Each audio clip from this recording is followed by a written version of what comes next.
There's a special night in the lives of all of us. A night to be beautiful, to be desirable. A night we can break all the rules and make our own. Prom night. Everyone at Hamilton High is getting ready for prom night. It's a day of rehearsals, arrangements, final preparations, and last-minute phone calls. Nick? Wendy, do you still like to play games? They're too old for games, but someone still wants to play. What? Kelly, it's been a long time. Tonight, it's my turn.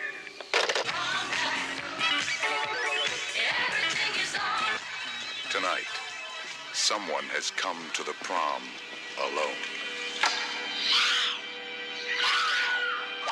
Someone who watches in the silent corridors. Kelly. Someone who waits until no one can help. Prom night. If you're not back by midnight, you won't be coming home.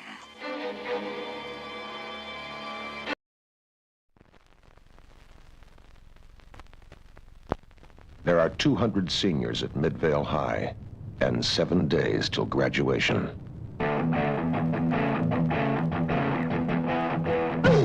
The class of '81 is going out in style, and they're having the time of their life. It's been a great year for Midvale High. The track team finished first in the state. Then again, Midvale always produces winners.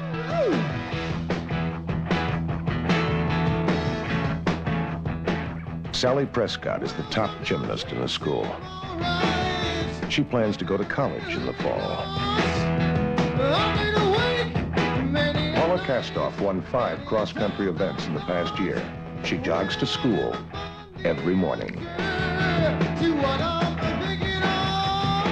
Ralph Johnson is the football team's star halfback. Pete McFarland set the state record in the pole vault.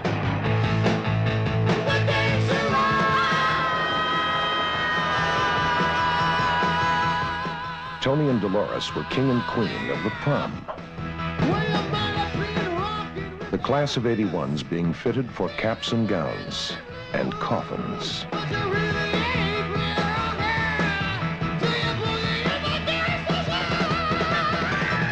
There's 200 seniors at Midvale High, and 7 days till graduation. Too bad there'll be no one to celebrate with.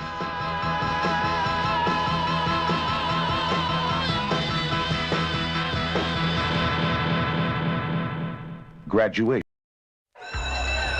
was just another ordinary, dull, and boring semester at Worley High.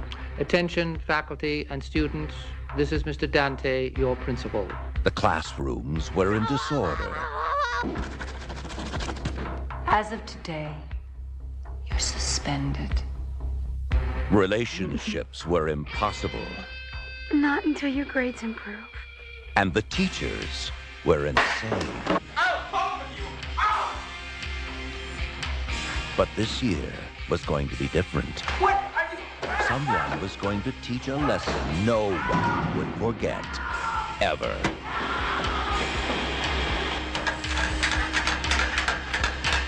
By the way, Frankenstein's staring at you. Get shocked every day he was in the hospital. Every single day. How could they do that to him? I like you, Paula. I really do. Leave Paula and me alone. Are you telling me the truth? I'm trying.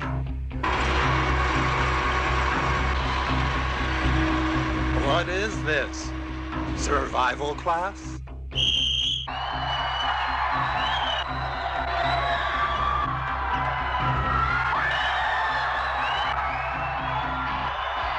Please, everyone, stay calm. Kids are missing. A teacher's missing. We stay calm and we'll all be dead. Help! Help! You understand English? Was it a teenager in distress or a murderer in disguise?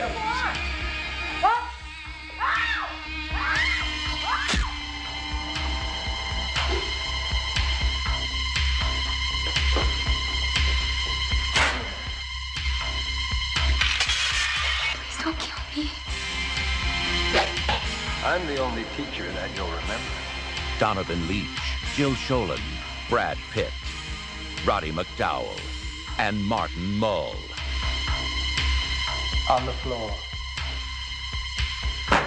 In this school, you don't die trying. You just die. Get out of the school! Help! Help! Cutting class. The school is closed. And with that, finally, we are live, ladies and gentlemen. This is Slasher Stream 16. I am Black Glove Reviews, also known as Chris C, the Slasher Dude, also known as Chris C, the Slasher Nerd. I am your principal for this evening, and my cohort in crime over there, my Slasher bro, Darren, he was originally going to be the fitness instructor. No. We ain't doing that tonight. He's the music instructor, definitely. He's bringing the blondes over for summer school, and we're going to have some fun with that one. This is Slasher Stream 16. This is officially the start of Summer Slashback, where, yeah, you may graduate, but not all of you might survive that. Of course, I'm also AKA, as I'm here, alas, pro. So sorry, Mr. Ratio. I knew thee well. How you doing, Darren? Not too bad, man. Surviving the heat. Surviving the mini, well, I say mini heat wave. It's been full on, but yeah, definitely. Yeah, but I'm ready tonight to do the gangster rock. So I'm sure we can have a good yeah, time. Man, that's a catchy tune, dude. Oh man, when you first hear that song, you think shit, and then by the end of it, you're singing along. Yeah, it's crazy, but we'll come on to that. It's like murder rock, you know. Oh, it kind of is in that vein. That stuff gets stuck in your head. It's crazy. Yeah, we're talking about 3 bangers really tonight. Like I say, this is the official start of Summer Slashback. We're talking about, by the way, quick shout out to the class of 2026. Congratulations out into the big bag world. 18 in life be calling and 18 in life to go. Definitely. So we're talking about Prom Night from 1980. We are talking about a trauma film, which I actually quite like quite a bit in the upper echelons. This is early trauma, of course, and that is Graduation Day. The slip right here, of course, and that cover is underneath, like what Darren showed you. And, of course, from 1988, a film I was very surprised with, Cutting Class, man, the tail end of the decade. This is from MVD Rewind. It's a direct port from Vinegar Syndrome. I know they had this and stuff like that. And Brad Pitt, what else can you say with that? Roddy McDowell, flipping all-timer. He's terrific in everything he ever did and stuff like that. Of course, Jill Schoelen. And we have some other ones, too, like one of the math teacher I recognize, very good actor, too. He's one of the Star Trek shows. You don't recognize it. He was on Star Trek Voyager. I look at that, I'm like going, yeah, some people don't change appearances. Of course, you have the art teacher in that film, too, which I recognize. So this is some good ones. And thank you all for who's dropping in. I see JT from JT's Horror Discussions is in the chat. Always cool. Definitely check out his channel, man. He's done some great interviews. Congrats to him, man. He has some bangers coming up, too. I have one of the comments here. Never been a big Prom Night fan. I prefer Hello, Mary Lou. Absolutely. Yeah, that one's a fun one. Prom Night, too. Graduation Day is fun. Definitely not a favorite. Same with Cutting Class. Throwing Return to Horror High and Slaughter High, and you have, yes. I was almost thinking that. Return to Horror High and Slaughter High go great to me with Cutting Class. Those 3 films right there are very meta in what they are. And we're definitely going to get to that. First off, Darren, your thoughts on these slashers we're going to be talking about tonight? Yeah, I mean, I can't argue with JT there in the chat. Prom Night for me, there's parts of Prom Night that I love, and there's parts where we'll come into it, but it's there's certain parts that are interesting. It becomes a little bit slow. It's kind of like a slow burn, and then all of a sudden, halfway through it, then it kicks into being a slasher. But I completely agree in the chat. You know, Graduation Day, I'm kind of up and down on. now I'm more up than down. And Cutting Class, I like a lot, but all the reviews you read, people hate on that. Yeah, And, definitely. Yeah. I don't know why. It was a direct-to-video release, too. Like, oh, the VHS contest that they had is flipping terrific, man. That's terrific. They even show what the VHS look like and stuff like that, too. I'm like, to have that promo would be crazy. Oh, yeah. To have, dude. And I'm sure VHS collectors, you awesomely sick people, probably have that. Me like going, yeah, who's the killer? And stuff like that. I was surprised with who the killer was at the ending of that one. We'll get to that. And but yeah, let's start out with the banger here. So first up, we're talking about Prom Night from 1980, directed by Paul Lynch. Who's Paul Lynch? He directed a very good slasher called Humongous. I know, Darren, you've talked with Big Dan and the boys about that one in the past as well. I love just your thought as the director in general, because I looked at some of his other films. They look kind of interesting, definitely. Well, yeah, he's so I would actually put Humongous over Prom Night, but I do like it. Oh yeah, I love Humongous. I totally agree with that. Oh yeah, I it's more of like, well, it's a backward slasher, isn't it? He did do Drop Dead Gorgeous in 1991. I know that's kind of got slasher elements. Yeah. He did a film called The Keeper with Asia Argento in 2004, which I think, like, me and Dirk and Gizmo covered at one stage. But no, he hasn't done that much, to be honest. He did a TV slasher called Murder by Night in 1989. Cross Country in 1983, which again, I think borders on some slasher elements here and there. But he's kind of like gone under the radar a little bit as a director, I think. Yeah. So, yeah, very good. Like I say, and this stars Jamie Lee Curtis as Kimberly, probably one of her best roles. She looks her best in this film. Hot damn. She looks really good in this shit. We can think what we can think about her now, but still, she's great in this one, too. And literally, she's the first, say, Scream Queen. She literally is. She had a run of films, that you really can't top. It's kind of weird to say that as being the final girl in so many slashers. It's insane to really think about that. I don't know. I was originally going to look up. I know Siskel and Ebert didn't like this one, but oh yeah, I have got a quote. But they do have a Siskel and Ebert are very interesting. I've watched older videos from them. I have to admit, I have a certain amount of respect for the two when they go after movie theater owners. That's very good. You definitely need to check that out. It's very, very good. So it's cool. Of course, the great Leslie Nielsen. Shit, he just got off of doing Airplane. He's also in another horror film called, was it Day of the Animals, I think?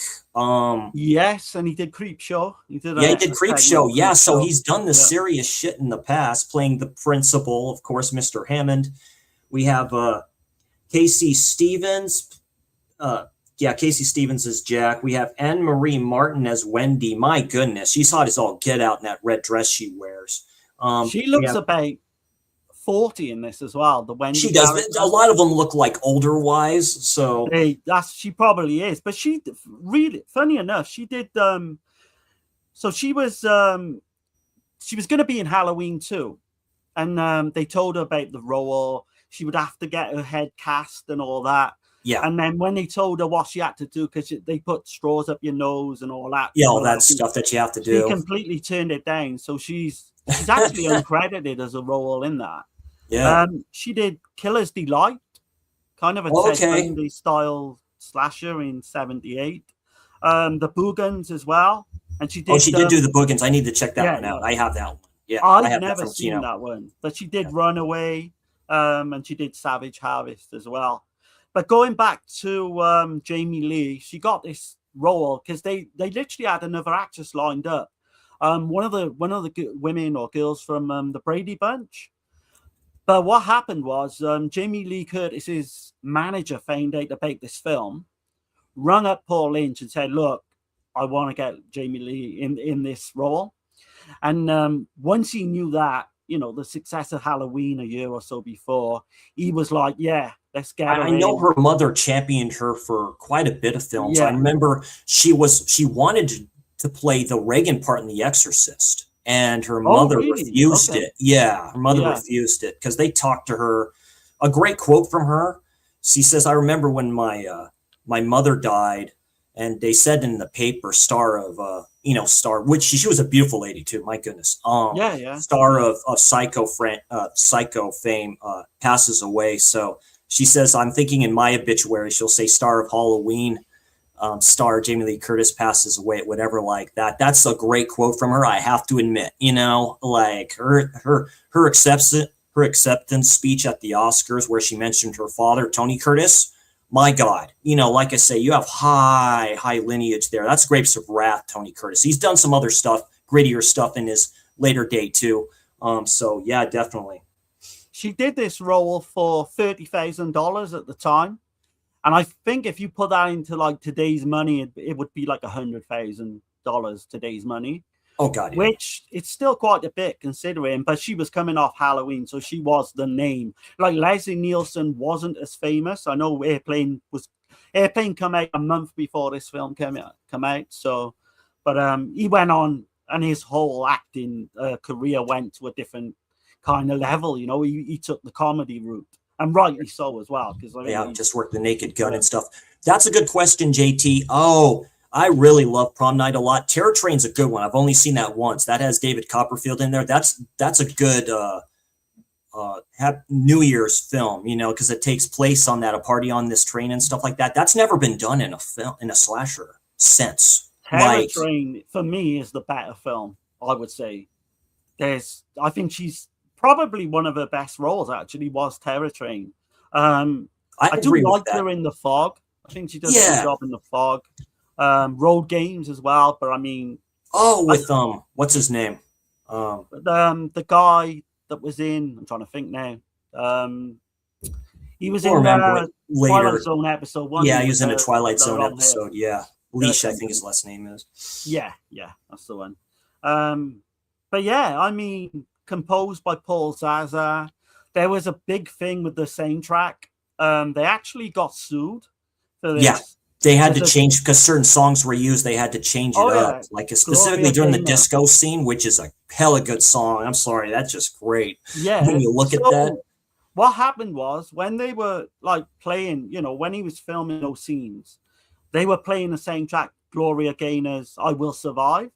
Yeah, I Will Survive. Yeah, if you notice, it's very similar to this, but they end up getting sued, and then they kind of like lost as well. So the producers actually settled out a court type thing. Real quick with the budget of this, 1.5 million worldwide, $14,796 and 236 and change. That's right. Because this was part of the boom of the 80s. You have that really mix of 4 years, so 80 to 84, as Justin famously said from Hysteria Lives, from the slasher book that he created, which I highly suggest you all get, where he says that, and I tend to agree like that. Basically, 1984 was the last where you got what you got before the Reagan administration came in and changed things just a little bit. We still got some fun ones, of course, after that. But yeah, you have Michael Toe as Alex, very good actor. Good interview with him on this Blu-ray. Very good interview. When he talks about his kids' graduation and stuff, when they do the prom night thing, they ask him to go to their graduations and stuff like that too. That's very cool, and all this other stuff too. Hey, Holland, I see you. It's very good to see you. Hey, what's up, man? Here now we can officially start. Yeah, I always agree with that. And then you have Robert A. Silverman as Mr. Sykes, the janitor, and I'm like, oh wow, we got good people in here. Mr. Sykes was in Scanners. I remember him in there playing his weird self as well. He's a very good actor. And we'll talk about this in a minute, narrate this and stuff like that. There's good twists and turns in here because I forgot about it because I've seen this film quite a few times. And there's certain stuff I thought maybe I remembered, but then I did it. That's why I like films like this, since they're to me, Prom Night is very highly rewatchable. It just is. I can't wait for that 4K, to tell you the truth. I want to see what that transfer looks like. Because like there's certain scenes in here. I like the characters. Everyone does a bang up job in this, in my opinion, specifically since Alex plays the I think it's the Alex is her brother and stuff like that. There's some funny scenes in there too and stuff like that with him.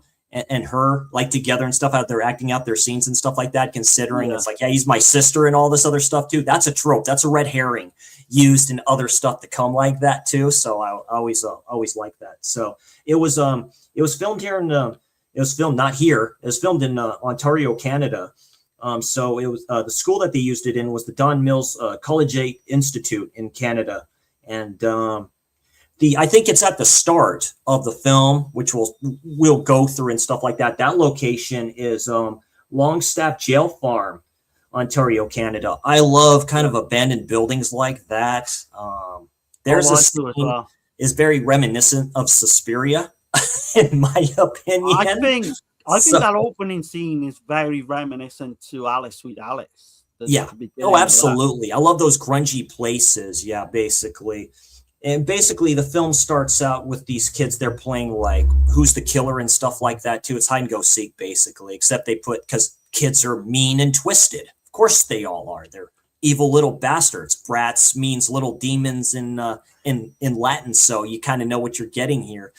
Darren, go ahead and lead us off, my man. So yeah, we'll come into the film now in a minute, but I just want to say a few words about how the film got going, Yeah, no, go ahead. Yeah, go ahead. Paul Lynch, he met up with Charles B. Pierce from Louisiana, and I guess everyone's going to know he was the director, of The Town of Dreaded Sundown and Boggy Creek. And so Lynch was like talking to him, and he said, "Oh, why don't you come up with the Evictors as well?" I know Russell, who's in the chat. It's good to see you there. Russ has mentioned the Evictors and stuff like that. I still need to check that out. That's right, yeah. So he was talking to him, and he said, "Well, why don't you come up with a concept for a horror film?" And Lynch came up with this. This idea was called "Don't Go See the Doctor," and it was going to have this medical kind of maniac on the loose and what have you. Oh, I love that. JT wouldn't like that.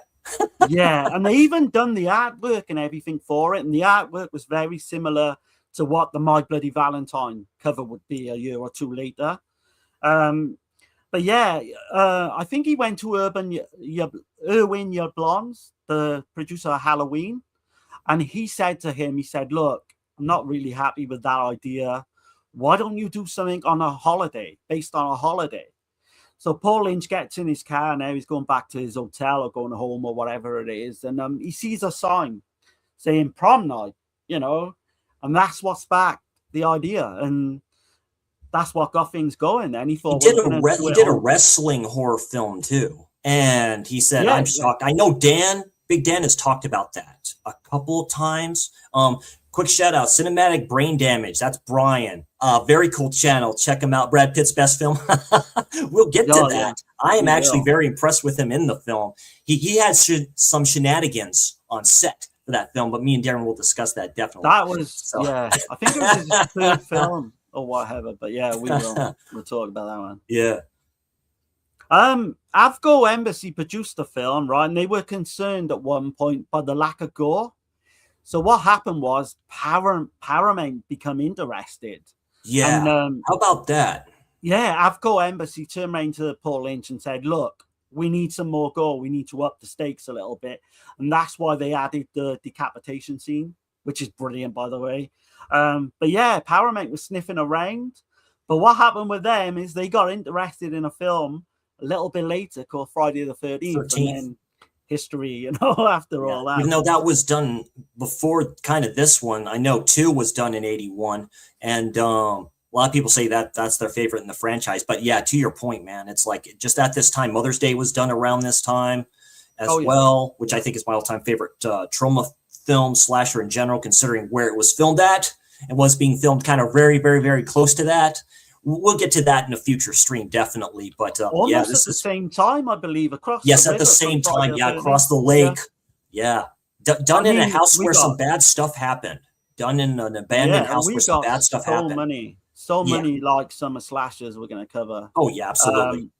But so getting on to the film, it opens up 1974, and I've always liked. I think this opening scene is the strong point of the film.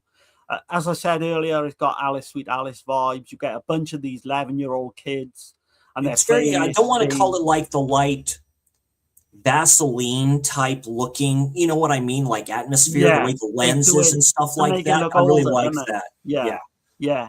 And and they're all teasing, this. They're playing like a game of hide and seek, but they end up, one of these girls and her brother comes, and she wants to play the game, but they all kind of ending up turning on her a little bit, and they're saying, you're the killer, and all that. And then you got the moment which was ripped off. I don't care what you say, even though I love this film, I know what you did last summer. It completely rips off the opening to this. Yeah. And this poor little girl, she ends up going kind of backwards out of the window. But the little bastards, they're not going to be taking the blame. They're like the actor that played who played the young version of Jack, I believe, Casey Stevens. He plays the adult version of Jack, but he looks familiar. Like I may have seen him in other films and stuff like that. I just didn't write it down, but yeah, to that point, she accidentally gets they all start pushing her, killer. Yeah. She falls out the window. It breaks, or a little bit. It's still hanging on by a thread. She lands as they're leaving because they're thinking about, we have to get the police and stuff like that. No. They'll think we did it. They'll lock us. They'll put us away. They'll put us in prison, which is one of the greatest lines. Yeah. 11-year-old. As they start to leave with their bikes, that's when the window falls right on her. And that's where it gets Suspiria vibes, which is the greatest double kill of all time. That's where it gives me kind of Suspiria vibes. It's it's a double.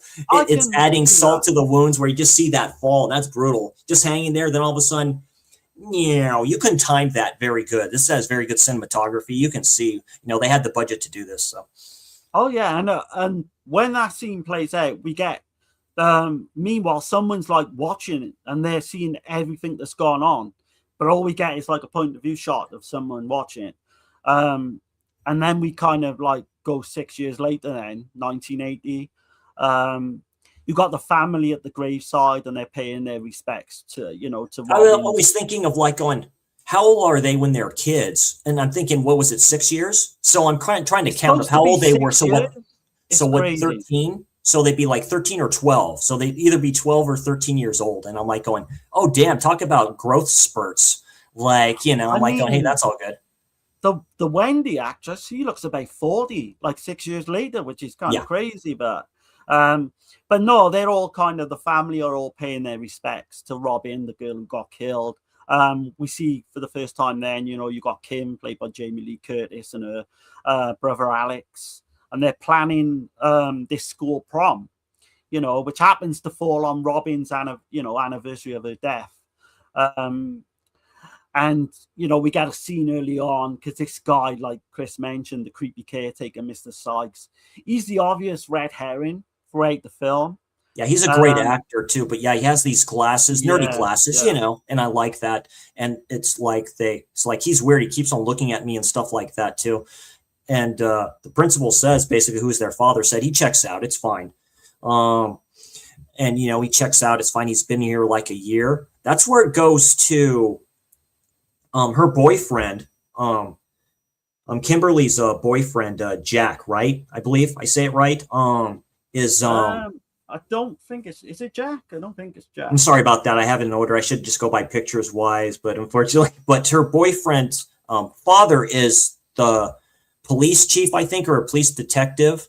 He's in charge of the case. And basically, they go through because he's back up in the spot where this death happened of the girl, and they're saying they got this guy for that. They chased him down. There was a car crash. He was heavily burned, put into the hospital. You find out he escaped. Now, this is where the meta kind of red herring kind of comes in with slashers to come, right? You have two different events kind of going on. They say he disappeared, so they bring in the doctor, a psychiatrist. Very Halloween-esque, right? It's you knew him or something like that? No, not a lot. Saying he took a nurse and he left the insane asylum, basically. So he took a nurse. That goes to something completely different. If you're seeing this for the first time, you're like, well, wait a minute. But then they start going on with that, and that's when some other events start to happen here. You start to get the phone calls. You get the phone calls almost at the start. It doesn't even take that long, which are great scenes with the telephone. It's very good. So yeah, like you say, you've got the undercurrent of this, killer on the loose type thing. We go then to like, so you got one of the characters like early on in the film called Jude, and she hasn't got a date for the prom, and she's the first one to get like an obscene, anonymous phone call. Can you come out? She's my favorite character in this. She's a great actress too. My goodness, she was made for this role. She's just great. Yeah, that's when this dude in the coolest van of all time. Like the A-Team's van is cool. This one is badass. Mr. Slick offers her a ride, and she's just like, oh yeah, why not, and stuff like that. Just be good and stuff like that. Hey, no problem. So you get that. But yeah, she's the first one to get the call. Right. Did you notice the one shot as well when she's walking from the house across the street? Yeah, exactly like Haddonfield. Yeah, just like Halloween and stuff like that. Everything is exactly I kind of love that. It's almost a small town atmosphere, a regular neighborhood, right? That you lived in as a kid. You had a house, right? And you just have those stretches, right? Oh yeah, and he's kind of a bit of comedy relief, isn't he? When he picks her up, and they kind of hit it off straight away. Yeah, she's very she's almost a little bit tomboyish like. That's what I kind of like about her and stuff like that too. She's great in this. They're both are. Yeah, this is a likable cast of people, definitely. Great actors and actresses, definitely. Talking about liking the cast, so we got Kelly as well, and she's one of the girls from earlier. And she gets a like anonymous phone call as well, and it's like Kelly. Yeah, with the lipstick. With the cool lipstick. I like her character too, man. I feel sorry for her in this film. It's like I'm like, damn, dude. I think this gotta be one of the first films to do that, where you cross off a list, but you get the yearbook, don't you? They the killer cuts out all the photos. Yeah, cuts out all the from the yearbook. With their pictures. Yeah. Oh yeah, this. For me, because Siskel and Ebert, right? They're right. This is kind of a rip-off in a way of like Carrie. That's what it reminded me of. It's that cinematography reminds me of Carrie. The light, like I don't want to call it Vaseline-wise, but it's a light thing. That's what it really reminded me of. Brian De Palma's Carrie. That the way they film it and stuff like that. Even the music works for this. So yeah, it has a very Carrie-like because that takes place during a prom, ladies and gentlemen. And the phone calls takes you back to Black Christmas and When a Stranger Calls, to come out, I think, a little bit earlier than this. Yeah, 79. Yep. Yeah. So you've got that killer, I think Leonard Murch is his name, a sex offender. And he's the one that's been blamed for Robin's death. But what you mentioned earlier, so he's kind of really this kind of badly burnt. And that completely got me thinking of Cropsey. So you got a little bit... the burning may have took a little bit from this film as well, which there's a quick scene with him all in bandages, dead and buried comes to mind too. With rapping and all that other stuff. Wendy, like another one, she gets a phone call. Do you like to play games? And she's this spoiled kind of stuck up type. She's the one that thinks it's her. Thinks it's the her ex-boyfriend calling her and stuff like that. She's kind of the ringleader in this whole thing. She's the one who obviously doesn't give two shits about her mom. I'm guessing, that lady that runs the place. I believe that is a Stingray Corvette that she has. I'm like, hot damn, look at that badass car. Because the way you can tell it's a Stingray, the way the back windows are and stuff like that. So I think that's a Stingray she drives. She's definitely the preppy one. She's definitely the pretty one, but she's definitely the oldest one. But she's got like a history with Kim's boyfriend Nick, because they were dating at one stage, and he's kind of called her off with her, and he's dating Kim now. Obviously, in my opinion, a much more attractive girl. You got the thing then with Wendy kind of like goes towards the school bully, Lou Farmer. And she kind of wants to get some kind of revenge on Kim. He's all smoking the cigarettes in school because they're all talking and stuff like that too. It's like, hey, want to go do something? The three of us and all this other stuff as well. Being a pig, and all this other shit too. But definitely like the school bully and stuff like that reminds me of the dude from Christine. Piece of shit character like that. And of course, you go back because it's the hairstyle still works as Travolta's characters of Carrie as well and stuff like that. The doofus, the big oaf type of character and stuff like that. The dude all dressed in black, smoking cigarettes and stuff like that, and says, "Yeah, you know, you're where you can stick the cigarette and stuff like that too." So it works. Oh yeah, I mean, this is coming off the back of like disco as well in the 70s. Oh yeah, it's the death of disco. Start of the slasher boom, like, and it kind of crossed over. Yeah, I mean, so you got Wendy. She's jealous, obviously, of the relationship between Nick and Kim. And then she's like, her and this school bully kind of put this plan together where... Yeah, Kimberly is like shadow dancing and stuff that. That's where she comes in and goes, this is just a one-time thing, right? It's like, sure. Yeah. Sure. He's like a slob, isn't he? So I like the banter. I like the banter back and forth between the two because her boyfriend wants to tell her something, but it never comes to light because he knows, which makes this even worse and even darker, which is insane. Oh yeah. That Lou Farmer as well, the bully, like early on there's a scene with him wearing a ski mask and I think he tries to kiss Kim. Yeah, black ski mask and stuff like that. It goes up like in the lunchroom where they're all getting their lunch and stuff like that, where you see Slick with all the hamburgers and stuff like that too, or whatever it is. He's like, "Oh, hey, what's going on?" You notice that's separated. They're not eating with each other too, which I find a trip, right? So you have places where the girls sit and places where the boys sit. So I'm like, yeah, okay. Oh yeah, different times, man. Yeah, very different time. I'm like, wow.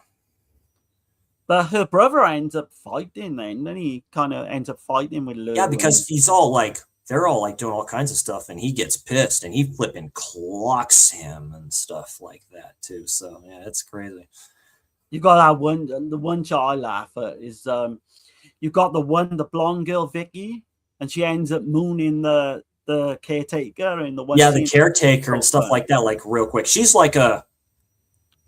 just like part of that group, but nothing really happens with her character, which I find interesting. Yeah. That's one of the drawbacks of this, like a little bit. Like I say, this is a slow burn up to the part of this, but the music is great in this. The score is top notch for this.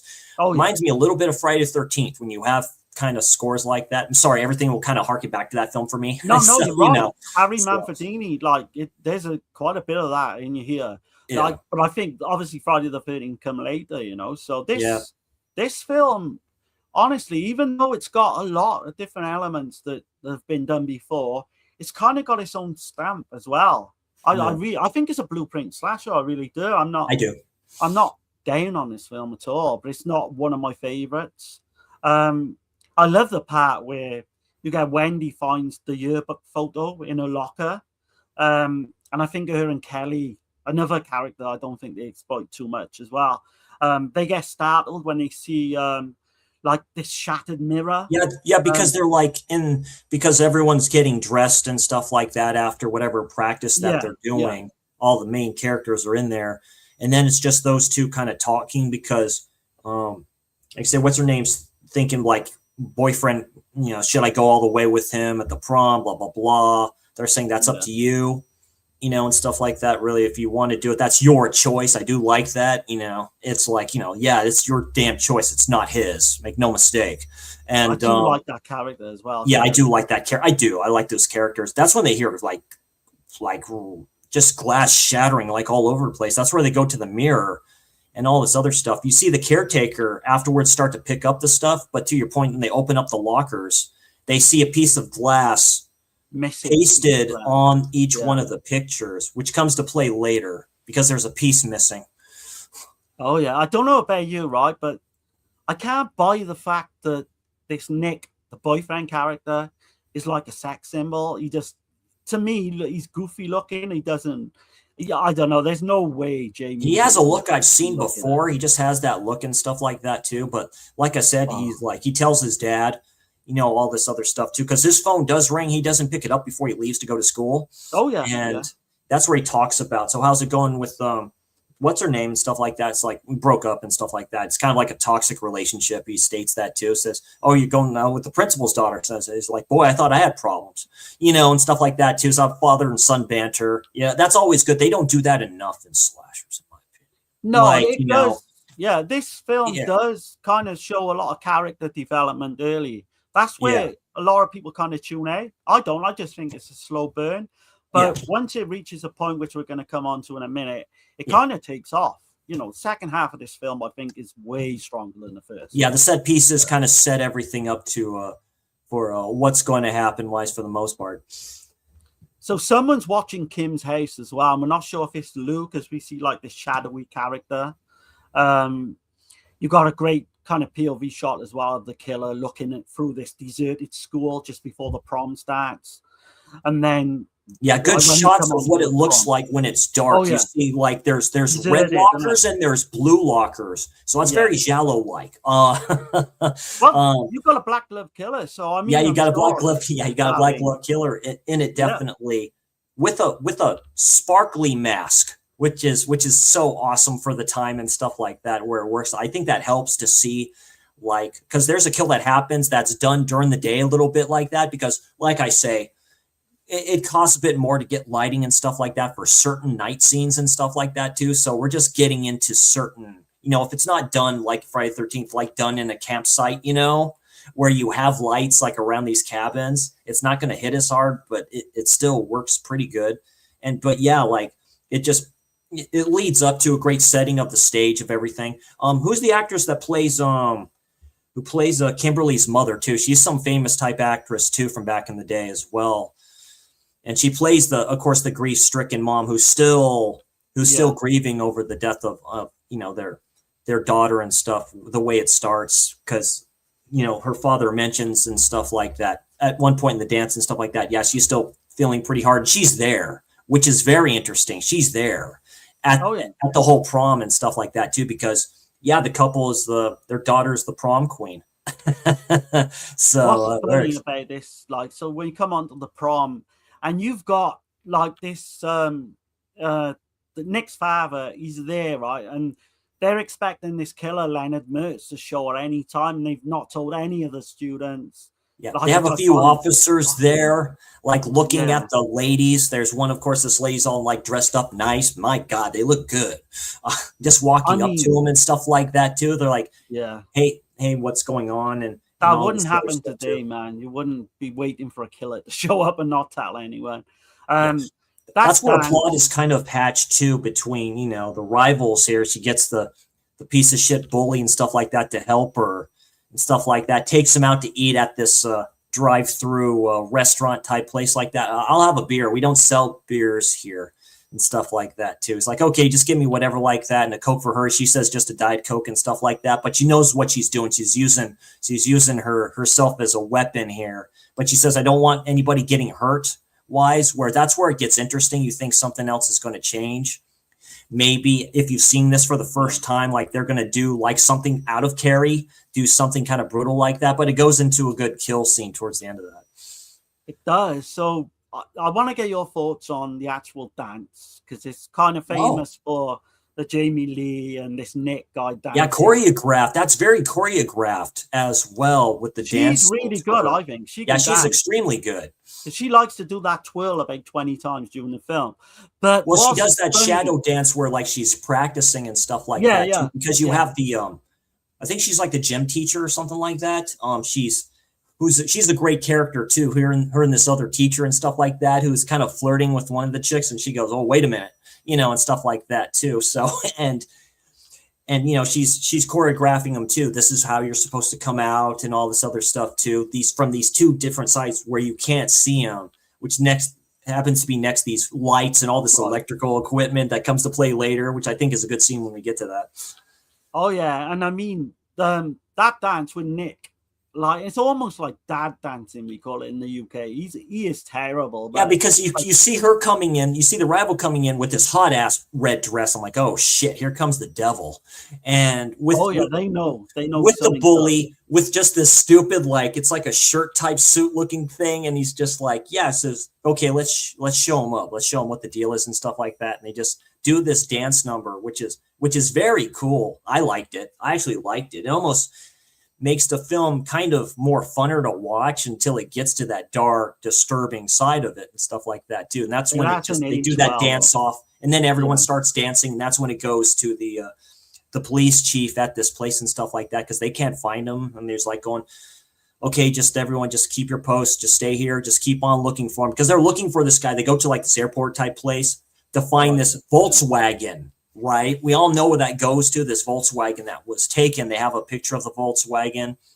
And that's another thing that comes down into play, specifically towards the ending of this and stuff like that too. There's some certain stuff that they leave out, which I'm thinking, oh, okay. So, this is which was used probably for the TV version, which I didn't see the scenes from the TV version, which I know they took out some of the stuff with the ladies and stuff like that too, as they're stripping down and all this other stuff too as well. So there's more stuff with like Jamie Lee and Leslie Nielsen in the TV version, but this is where it gets good. To me now, it turns into almost like My Bloody Valentine. So you've got Kelly. She's in the back. She's worried about having sex with her boyfriend. And they start getting it on in one of the back rooms. But then you've got this figure turning up in this ski mask, and he's watching.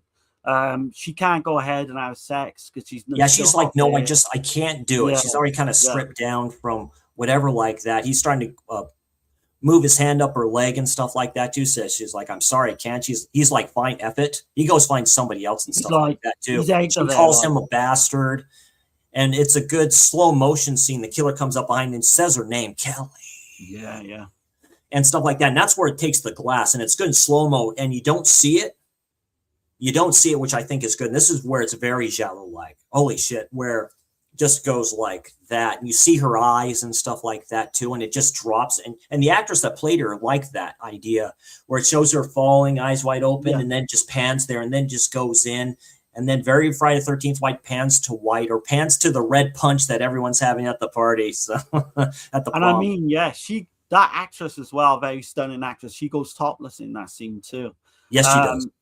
No, she's gorgeous. Little like puffy lips and stuff like that too. I think that's maybe why I like the character of her. See, she's very, very pretty, naturally pretty, tall too. So, so this is where it just keeps coming thick and fast from now on in. You got Jude and Slick, and they're in the van outside. Yeah, they're having a good old time. Dude. Oh yeah, they really are. And they're being watched again by this Black Glove killer. They get stalked. But I love her death scene where the killer opens the back doors of this. Yeah, because van. they go to this like place near. It's like this school is like off of like this cliff where there's this water and stuff like that. It's gorgeous, and of course Canada is gorgeous, and then they decide, I'm getting cold and stuff like that, and says, I have marijuana back in my van. Like, yeah, cool, let's go and stuff like that too, because they like going, I'd like to do it with you out here. Okay, we just go back to the van.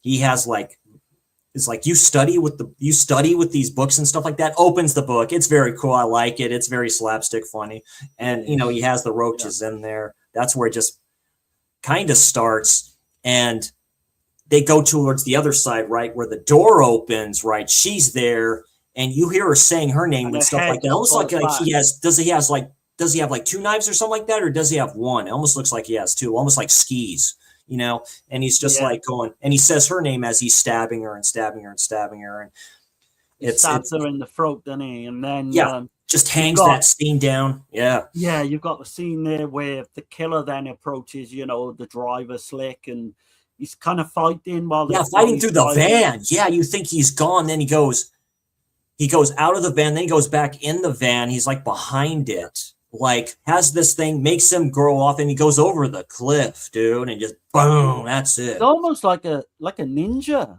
The killer. Yeah. I mean, I see him. He's very athletic. He's very quick, and I like that. It's a fast killer. Not everything can be slow paced with this guy, but he gets to the point. This killer gets to the point like real quick and what have you like that. Fortunately, Slick was, like you say, cannon fodder here. Unfortunately, like that, he didn't have to be there.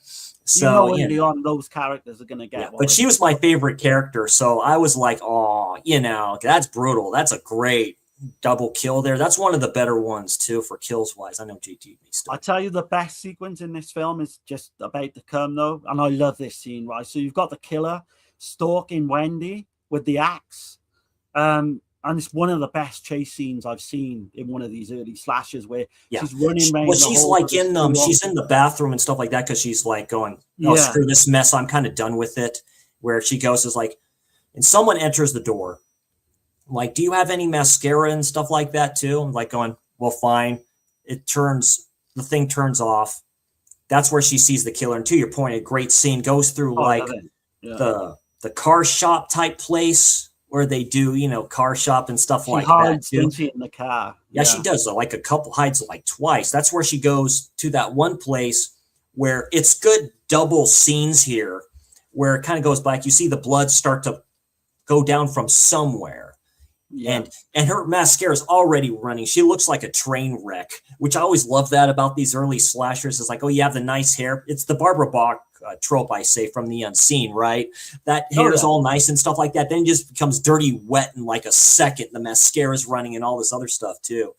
That's where it's like definitely one of the best chase scenes. I always put it along with the chase scene in the Prowler as well. Oh yeah, absolutely. Oh, we'll get that one in a future date. That has another prom in it that's happening. I forgot about that one, definitely. And that's where that character hangs down. That's the iconic scene that you see up here. You know, the original poster art from that, stuff like that. And it comes out and you just axes her to whatever like that. You don't see that, which I like. I like the fact you don't see like a lot of these. You see maybe the after effects, but not a lot of it. So that's Kelly, in it, dropping. Yeah, that's Kelly. Yeah, like that. But yeah. So you've got the whole thing with the sex offender. Then he's been caught like I think it's like 50 miles away. So that's the one thing they caught him. I forgot they did that. It's like when we caught him, he was like a few miles out and stuff like that. So we got him in. It's like going, oh, phew, we don't have to worry about it. That's the one thing where I'm thinking, because I forgot about that and stuff like that. That's the one thing they put that to bed like really quickly. I'm like going, that'd be interesting if they would have kept that going. Like towards the end of the film, that would have been very interesting. Like at the very end of the film where officer goes up to the detective and say, I'm very sorry what happened here. We found the dude that escaped. That would have been better for me. That would have been the ultimate payoff. I'm like, oh, you know, because they think this dude was the one that killed the girl. They think he was the girl the one early on in the film. Yeah. But they actually, because he killed like a girl that's not even. Yeah, because he butchers that nurse. Yeah, he butchers the nurse badly and stuff. It just goes off kilter like a little bit. That's the one knock I'd kind of give on this a little bit. If they would have changed it like a little bit towards the end, I'd like to see what an alternate ending would look like if they did it like that. You know, I would have liked the fact that having two killers, because just having two, like there's one. That'd be very meta for the time. That'd be extremely meta for the time. Just before Dawn did it, didn't they? And they did it really well. But not many other slashers, you think about it, did two killers. But what I love about this, they're coming up. So you've got the one song that they play is called "Love Me Till I Die," and it's clearly a rip-off of "I Will Survive" that we mentioned earlier. Yeah, "Love Me Till I Die," which is a good one. The caretaker's all drunk and shit, and he's trying to tell them that he's like, "There's a killer in school." None of them take a blind bit of notice of him. No one listens. He's like going, "Is he okay?" He's like, "Oh, yeah, he's just drunk," and stuff like that too. Yeah, and then you've got the whole ending kind of setup where, like Carrie, you've got the prom where Kim and Nick they're preparing to get crowned. You know, king. Yeah, and the killer's in there. Oh yeah, the killer walks in there where Nick is at. That's when the big doofus comes in there and say, okay, because he makes a deal with his buddies and stuff like that. Says, yeah, you can have her too, and like whatever like that. When we're all said and done, he's like, okay, and stuff like that. Where they basically knock him out and tie him up and whatever like that. Yeah. And he takes the crown and he puts it on. He's just sitting back there. He's like, oh yeah, this is going to be a fun one here. So you've got the scene everyone knows in this film is where he kind of puts on this crown and the killer decapitates him and his head rolls onto the stage. It's fucking amazing. He hits the axe hits one of the electrical wires, which is right next to him, which knocks him back, which is great. You see the wire like right next to like his face and stuff like that, and knocks him back and basically knocks him out. The lights go back on.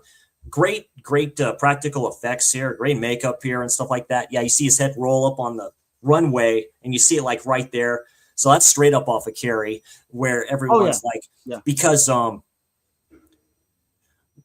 brother isn't there to give her to give his sister the corsage or whatever it is, or to give her like the flowers, basically, right? The bouquet of flowers. So it's the teacher that's going to do it. Like, yo, go up there. It's fine. Just go and do it. He sees that. He's like, okay, everyone stay calm and all that stuff as they start to like leave out in droves like a mob would.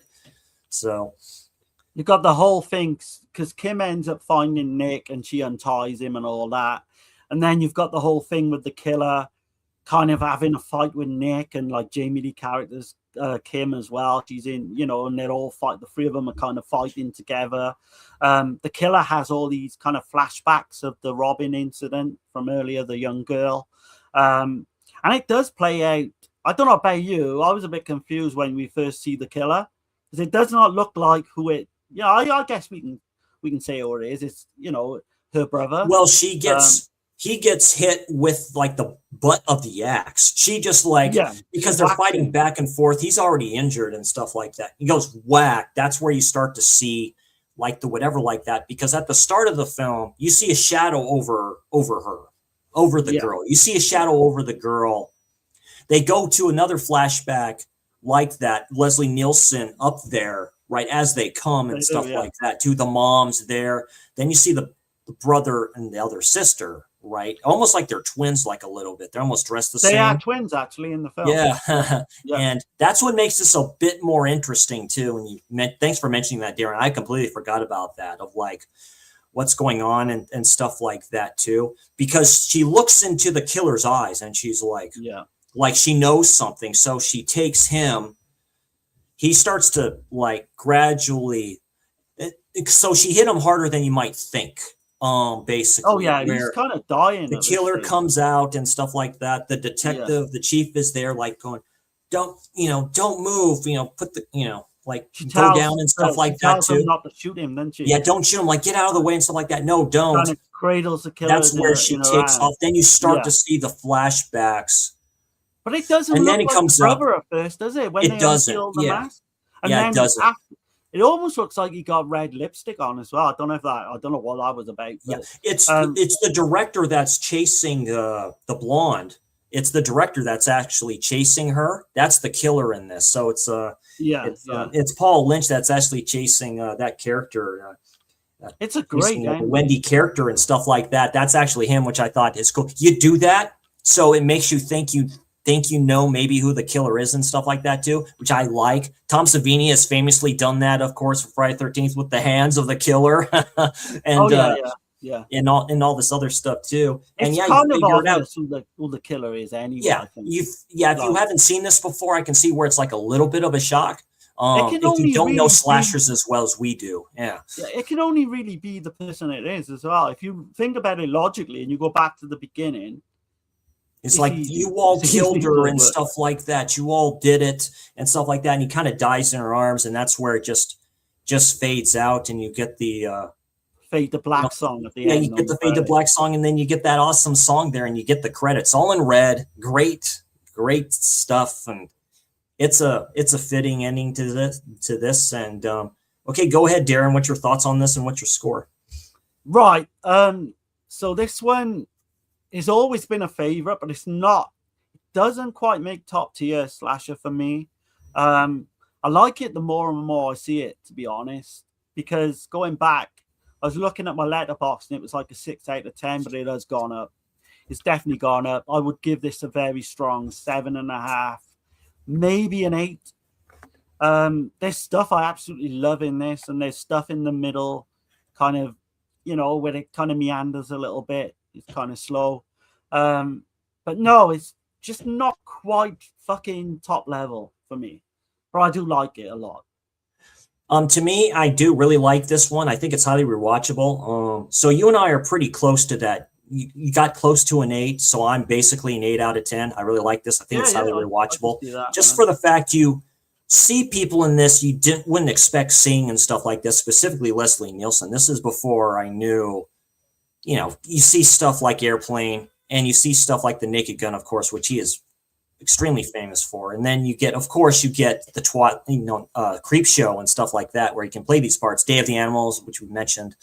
And, you see him in this one as a serious part and stuff like that. And he's in it a little bit throughout and stuff like that. There's a scene and stuff like that says, you think I'll be biased because it's my son. You're right, I am. And all this other stuff too. So you kind of know. They don't. So yeah, it gets a solid 8 out of 10. Like I said, the whole idea of like the 2 killer thing, I kind of liked a bit better. Like I say, they put that maniac that escaped the insane asylum thing to bed too early, in my opinion. It would have been better if it was towards the end of the film, if he came up to him. That would be a great, like maybe alternate ending, you know, and stuff like that too. Of course, they thought about it. The pacing is good to me. It is slow burn, so not a lot of people would like this, not like enthusiasts like us and stuff like that to like this stuff. But leading up to, the kills are great. Great cast of characters, very likable in my opinion. Maybe a bit too old for that and stuff like that too, but it's great eye candy, that's for sure. That a lot, the naming those. Oh yeah. Like I say, the kills are very good, and yeah, I do like it a lot. Definitely a solid 8 out of 10. Right. So I got like an old edition. I say old, it's fairly new, recent edition actually, in the last 4 or 5 of the Dark Side magazine, and there's a complete write-up on Prom Night. Let me get you a bit bigger there, Darren. Lovely artwork. Show this. Yeah. There you go. So there, you've got that, and it's like 5-6 pages, man. It's really nice. Just goes into all the history of the film and what have you. Let me just show you the last couple of pages. So if you can get that's hold of nice. that, yeah, issue 263 if you can get hold of it. Oh, very nice. Quickly, I know this is kind of related, but there's an issue of Scream as well. And in this one, if I can oh yeah, it's a great cover. Yeah, there's a big retrospect on the Hills. And what's his name from The Hills Have Eyes? He was in the remake too. So oh yeah. With this one though, it's got all the Prom Night sequels, which I'm sure me and Chris are gonna do at some point. You bear with me. I will here we go. Hello, Mary Lou. Definitely. I love Prom Night too. That's actually basically an unofficial Nightmare on Elm Street Part 2. In my opinion, it's very close to that. Have you seen 3 and 4, Chris? 2 was the first Prom Night I ever watched, and I watched that when I was a kid. And they used to show that on cable TV all the time. USA Network, stuff like that over here. Yeah. I think I used to prefer 2, but I'm not sure. I don't know. I'd have to Michael Ironside, like, you know, and then interesting. Hello, Mary Lou. Yeah. I want to say a quick shout out. I see Michael's here. Since side, he's from my part of California as well. We actually live quite close. It's good to see you here, Mike. Thanks for dropping in, saying hi. Nice Always to about see you. Yeah. So next up is a Troma film from 1981 starring the very late, great Christopher George. But that's we're talking about Graduation Day. Artwork is great. As a Troma film, this is top tier Troma for me. I don't know. There's something unique about it. Of course, I got this one slip from Vinegar Syndrome and stuff like that too. It's a good one. I like that case. Is that from the Slasher Classics collection, Darren? It is, yeah. I didn't get the slip case, but yeah, it's a Slasher Classics. Nice. 88 films released. Yeah. Like that and stuff like that too. And it's just basic. Like behind that is basically the picture. So here we go. I forgot some certain people that were in this one, but first off, just of course the very late great Christopher George as Coach George Michaels. I think that's very interesting. What can you say about him? He was in a Western with John Wayne, the Duke, a while back. I recognized him the moment I saw him. He had that look. He was in another Troma film called The Exterminator, of course, in Lucio Fulci's City of the Living Dead as well. He's been in some other stuff. He's in one called Mortuary, which I still need to watch. I think that was like his last film I think he ever did, which is unfortunate. Of course, Pieces. So he's been in these slasher films before, and yeah, Troma film. It's like, why not? So he had a good relationship with them. We have Patch McKenzie, the very pretty Patch McKenzie as Annie. We have Danny Murphy as Kevin. We have E.J. Peeker as Blondie. E.J. Peeker, my God. Yeah, I've seen her in other things as well. She's very pretty in this one too. And then we have Michael Pataki. Michael Pataki has been in a lot of films. He's brilliant in this. He is brilliant in everything basically he's done. He's in a vampire film called Grave of the Vampire. I wouldn't recommend it. It's a very gritty film. Scream Factory has a release of that. It might be out of print. And he's young in that one, but I recognize the voice. He's great in this one too. We have Linnea Quigley as Dolores. What can you say? I forgot she was in this one too. She came in late, didn't she? Yeah. Like the one actress wouldn't do nudity, so they brought Linnea Quigley in. But going back to Michael Pataki, he was actually in Sweet 16. Excellent. Another one we will cover. Yeah, for sure. Yeah. And Halloween 4 he did as well. So. Oh, that's right. Yeah, he was Dr. Loomis's kind of boss or whatever like that in that place. That's right. That's right. I forgot about that. Of course, Linnea Quigley. Yeah. We talked about that. We'll talk about her more. Vanna White from Wheel of Fortune is in here. I totally forgot she was in here. I didn't even recognize her. So we have a like a Hall of Fame class, I would say. Of she's almost like an extra, isn't she? She's not in. Yeah, she's an extra stand-in type of character. Filming location: this was filmed in my neck of the woods in Los Angeles, which is funny. La Canada High School in California. Pasadena it was filmed at as well. The budget, I don't know worldwide because it is a trauma film, so this was probably direct to VHS back in the day. $250,000 and stuff like that too. Yeah, any other info on this this trauma slasher there, Darren? Right. So yeah, I mean, they were talking about. So this has got a famous, like I say famous, but Felony did a song, like an 8-minute version of one of their songs, Gangster Rock. Love it. I fucking love that scene, man, because they seem to cut with like a. We'll come on to it, but it seemed to cut with a murder as well. I was looking through like an old Patch McKenzie interview in one of my magazines, and she goes into like her agent got her up for the role. She didn't know much about the film, and because she starred in like a film a year before called Serial, and she's kind of a strong woman character. That's what got her the part, and she is in this. You know, she's gorgeous. Oh yeah, I mean, you said about where it's shot in different parts. Discano Gardens, I think. It's the one part where she's running for the woods. You got a lot of running for the woods scenes. Yeah, you do. You get some running through the woods scenes at the start. This thing like gets you, which I like about it. Oh yeah, she said Christopher George was very professional, a really nice man. But what happened once he so did the director really liked Christopher George. Christopher George would do his scene and he didn't mingle with anyone. He'd just go back to his trailer. Just don't get on his bad side. Yeah. Oh yeah. Don't get on his bad side. Ask late great Fulci about that. Yeah. With the snuff, the pipe. Yeah, the snuff pipe. Like yeah. The maggots. Yeah, and the pipe. But no, yeah. The only other kind of stuff I got release date May 1st, 1981. The budget I've read different things. $250,000. I got your box office was 1.5 million, but it could have gone way up. They just this was part of the boom. People were flocking to the theaters to the point of student bodies. Yeah. We know the blockbusters at the time, and they were legitimate blockbusters, which was unheard of in Hollywood at the time. So the film premiered in LA on May 1st, 1981. Patch McKenzie, she went like completely incognito to this screening. And she sat at the back and she's watching all the people getting, and she said all the people were getting involved. They were shouting at her character towards the end to don't go up the steps. Don't go that's a great trope. That's always used. Yeah, tearing the aisles. Get her. So there's Herb Fried who did the direction in this, right?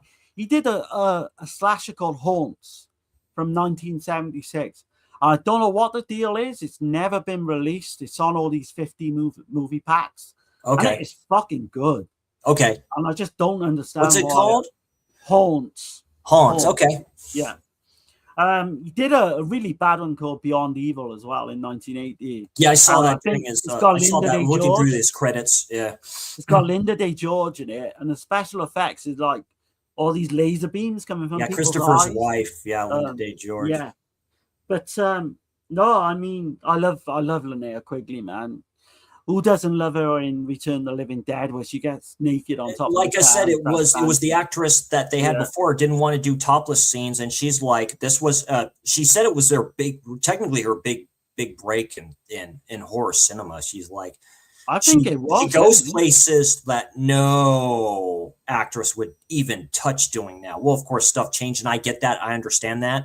It's kind of sleazy time, but yeah, if you want to do it, yeah, I'll do it. No problem. That's before her job that she got done on those beautiful sets of hers. And yeah, of course, knowing her, of course, from Savage Streets And of course, other things as well. Like I said, she's been in a few slashers, to tell you the truth. So she's actually been in a Giallo film. Can you remember which one? Yeah. Not the Jolly one. I know she was a stand-in for Fatal Games. I know she was a stand-in for Fatal Games. There's a scene where there's a woman laying naked on this gurney type of thing. That's her. And I'm like, yeah. Which weirdly enough completely rips off this film as well. But the Giallo she was in is called Fatal Frames. Oh, okay. I haven't seen that one. Donald Pleasance is in it as well. It's fucking really funny, man. It's bad, but it's like entertainingly gold. Like Witch Trap. She was actually in Tourist Trap as well. She plays one of the mannequins. Linda Quigley in that. She was in Don't Go in the Park, 1979. It's kind of like a slasher. Don't Go in the Park. I've never heard of that. That's crazy. It's a video nasty. If you can get hold of the DVD, I got the DVD, and it's way out of print. I don't know. That's another one, man. Video nasties. Yeah, they're video nasties. They'll come through. But yeah, for me, like one of her best roles is Savage Streets, where she plays this mute. I do believe this is a video nasty too. I believe it is. I think it's on the list. If I'm not, is it on one of the other lists, like section 2 or 3, maybe? Yeah, I think so. I don't know why, but yeah. But no, we can. I don't know if you got anything else. We can go through the film if you want. Yeah, just for the fact of, because I watched the extras. I've seen the extras on this Blu-ray before, talking to the director. Like I said, he said everyone was really great wise and stuff like that too. Like say Pat McKenzie, just all those good, just her characters and all these characters. This is kind of a slow burn too when you think about it. Even though the kills come, you get a kill at the straight start of this film. Basically goes through the scene, which I've seen quite a few times. There is a film called Night Screams, I think it's called, where I think it uses stills for Graduation Day. I know Barrett from Born to Be Rad has mentioned that, but that has to be one I'll check out definitely in the future. I'm thinking, if I remember right, it's been a while. They either play the film on the TV or but there's definitely Graduation Day in that Night Screams. Basically, I'll say real quick about the tagline. There are 200 seniors at Midvale High and 7 days till graduation. The class of 81 is running out of time. And that comes to play in this film, considering there's a stopwatch in this. It does, yeah. And quickly, just before we get into the film, I want to say about Patch McKenzie. She was up for a role in Halloween 2. And what they were going to do with her character was decapitate her. But she had to, they told her she had to do like a head casting and all that, and she said no, I'm claustrophobic, I can't do that. So sometimes she's uncredited in Halloween 2, but she never appeared. But no, going into that opening, the opening of this film is exactly the same as like Fatal Games, where you've got lots of these people doing sports, and you got the song "Everybody Wants to Be a Winner." Yeah, great stuff. Fatal Games, man. You've got the character Laura Ramstead. She's running this race. You've got the coach George Michaels. And everyone's like egging her on to do well, and they're all shouting at home. And you got the whole. You see Linnea Quigley in slow motion, just like going, "Yeah, let's go." I'm like, "Oh, damn!" So but she kind of wins the race and ends up having like this heart attack. Yeah, it's a blood clot. Yeah, I mean, then we kind of go 2 months later. Because it's a 30-second race, right? So 30 seconds. It's like that comes into play in this film. Like you say, it's very much like Fatal Games, which came out around the same time, or may have came out before. But Fatal Games came out for 1984, which is like 3 years after this. Yeah, it's a complete rip off. But we kind of go 2 months later. Then we see Patch McKenzie, who's the girl who died, Laura's older sister, Anne. And she's a USN officer. She hitchhikes to her hometown. Yeah, this lazy dude in this truck and stuff like that. It's very reminiscent of Friday the 13th going to her hometown, which I believe is Pasadena. She tells him, basically takes that scarf that he's wearing, which is funny, and just like tries to choke him, says, "Yeah, you don't do whatever like that, or else I'll basically rip your balls off." Drops her off. So you see where this is going automatically. So you automatically, as she goes, he leaves, tells her off, and then she sees this woman running with these cool ass old school headphones with the antenna at the end of those. Yeah. That scene is iconic, I think, for the film, because I think that scene, if I remember rightly, is in one of the trailers. She's got Paula, she's out jogging, she's got these big headphones on, and the black, like a black glove killer, pretty much. Great shot when you see the coming from behind her and stuff like that, grabs her by the hair, and with the stopwatch as well, and he's every stopwatch. Kill in this film 30 seconds, timed at 30 seconds, Yep. So you've got Anne. She's going back for this graduation ceremony, pretty much to like honor her sister. We see early on. Then you got Coach George Michaels, and no, it's nothing to do with Wham. Yeah, George. Nothing to do with Wham. Funny. Yeah.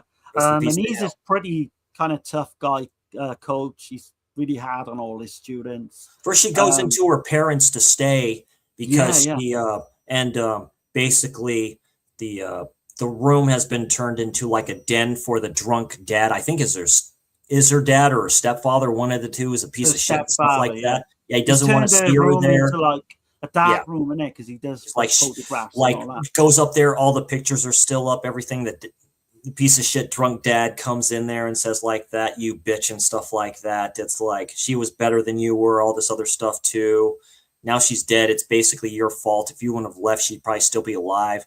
Like everything you're not, all this other good shit. So you kind of see where this is going. So, and you can see the influence as well with Prom Night because you've got the black glove killer, and they're using lipstick as well to cross off the dead victims in the photo. Yeah, in the photograph. Yeah, the iconic like picture that was taken a year before, because that was a championship track team and all this other stuff too. You find out later the coach is being fired because they didn't make it to like whatever like that. So he's basically pissed off at the start of this. You have this photographer here taking pictures for the paper and all this other stuff too. He's hard on one of the gymnasts, which we'll get to. Which is the second kill of this and stuff like that too. And stuff is going on. There's good like flashes of what's going on, and stuff like that too, of what she's thinking about and Coach Michaels is just going after her. I'm like going, oh, what a punk. He tells the reporter guy to shut up and all this other stuff too. Like, get the hell out of here. He's like going, you're going to land or whatever like that, so. I mean, I love that scene as well. You've got Mr. I don't know how you pronounce it. Is it Guglione? Guglione Giuliani. I think it's like Giuliani. Yeah, played by Michael Pataki at his best. As soon as you hear him talk, you're like, oh, this is great to begin with, dude. Yeah, telling these kids to shut up. He's like going, y'all want to graduate, right? Because this is your day. He does it funny, though. He points to himself and says, this is your day, not mine. I was like, oh, my God, this is terrific when you look at it a second time. Do you know, he reminds me a lot of like John Vernon from Curtains. I love John Vernon. Yeah, old school actor. Yeah, acted with Clint Eastwood and Dirty Harry and all this other stuff too. Yeah. Yeah, they have this kind of ceremony rehearsal, and then Anne, she wants to meet Kevin, which was the girl who died's boyfriend. And then you've got the scene there. Because they wear these necklaces that were part of the team, and he goes, she wanted, you to have it probably or something like that, because he has a picture and stuff like that. It says, I loved her. I don't think he mentions at that point that they were going to be married after graduation. That comes into play later. But his mother, he says his mother is deaf and stuff like that. She's yelling at the TV in a weird house, dude. You have this naked statue that looks like it's of a naked man and stuff like that on the stairwell. I'm like going, what's this place? So it's definitely trauma-like. Oh yeah, the scene that you mentioned a little bit ago with the Sally. So she's the gymnast, and she's being spied like heavy. You get the whole heavy breathing kind of slasher killer, like watching her in the locker room. Like you said, he's tough on her. The coach, he's telling her, no, you've got to carry on and all that. So literally, it shows the whole thing of the killer is in this kind of dressed in this fencer get up, which is interesting. It's like that. Obviously, she's gorgeous and she's very flexible. So I'm like wondering, is that how they shave? So she has her leg up on the sink, right? That's an and she's iconic scene as well. balancing it out. And you can see she's already cut on the leg. I'm like, you notice that? I'm like going, is that how you ladies do it? Is that how you all do it? Like, I'm like, so that's how you all do it. And I'm like, yeah, that's where basically he's in the fencing thing. And it's a good shot from the mirror where he goes like that. Because you see her blink a little bit. Yeah, if you look closely, you can see where the hole is, where they aim to put the, do you know what I mean? It's very good, yeah. Like the way they kind of do it kind of like, because they'll switch like really quick, but I do like the shot from the mirror. That's an iconic shot too from the mirror. It's an iconic scene. It's one of the best scenes in the film. It is a little off when you look at it. It's weird. We're weird like that. If we paused it, we're like going, okay, maybe it's a little off in the mirror. That's okay. It's fine. You probably wouldn't notice it on VHS, but I wish I could have got my VHS because I got the old Ivor clamshell, which I love. That's fucking awesome, Eric. Yeah, that's awesome. You've got Mr. Roberts. He's the musical teacher. He's like 50 odd, and all these young girls. Yes, that's like why you become the musical teacher. Yeah, he's all playing the piano for all these ladies and stuff like that. It's like you all have a great graduation. That's when Linnea Quigley's a character of Dolores comes in and stuff like that too. Oh man, she seduces him. She gets her boob. Well, he was already being a pervy to the other girls to begin with, anyway. They love him, don't they? And he's clearly got this wig on, and it's kind of funny, man. This cool ass fucking disco suit, whatever it is, and stuff like that, with the chain and stuff like that. And she seduces him basically because he says, "Well, no, you have to go to summer school." And then he's like, "Oh, Dolores," and I was like, "Oh," and they cut it that time and stuff like that. And I'm maybe sure he was smirking a little bit because you see him turn his head a little bit, so. That's a little bit of respect there and stuff like that. So he's kind of there for comic relief because then at one stage he's like, "Oh yeah, I used to be a great musician." Then he changes and he says, "I am a great musician" or something. Well, there's a recording too. What we'll get to, which these kids set up for him, like where he says like he's like going, "Oh yeah, my cobra, my snake and stuff like that." I call him my cobra and stuff like that. Well, this is terrific, dude. Yeah, because they try to set him up. It's part of a setup and shit like that. Yeah, the killer took so Dolores seduces him, and the killer has took all the audio and tape, on a tape player and taped it. Yeah, recorded it. You've got the whole thing with Mr. Guglielmi and Blondie, who's his secretary. They're kind of like... They have a relationship. They didn't dive like a lot into that because he wants her to do some paperwork that's on this cassette. Oh, she's a terrific character where she basically calls him an asshole. He's like, "Oh, I tell you what, you get this done at midnight or something like that, and I'll bring you wine." She's like, "Make it like 1 a.m. or something." And then I'll yeah, Blondie. Blondie, yeah. So you've got Mr. Roberts, and he starts hearing all these strange noises. He goes down to the boiler room, where the killer is obviously playing a tape of him and Dolores. And two of the other. You see two kids leaving. You see two kids leaving.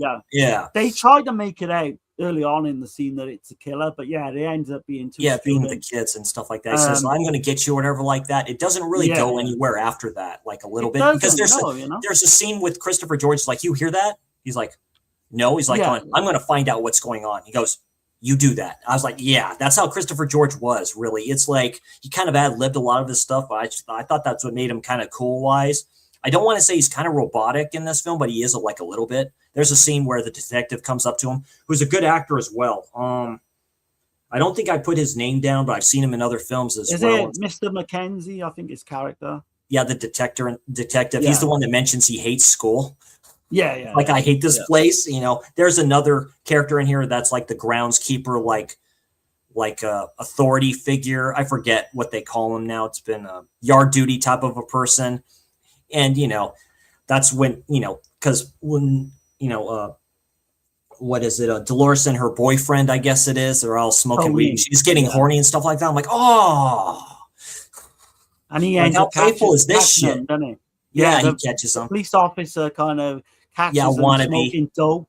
Great character too. Great character. Yeah, he's great scene in it because they take no shit off. They make fun of him and stuff like that. He's like, when so and so do it with each other, what comes out? This guy. Oh yeah. And then when they're gone, he secretly fucking lights up one of their fucking cannabis. He lights up one of the joints that he has. Yeah, I always thought that was interesting. I like those two characters. All the characters to me are likable in this one too. Specifically the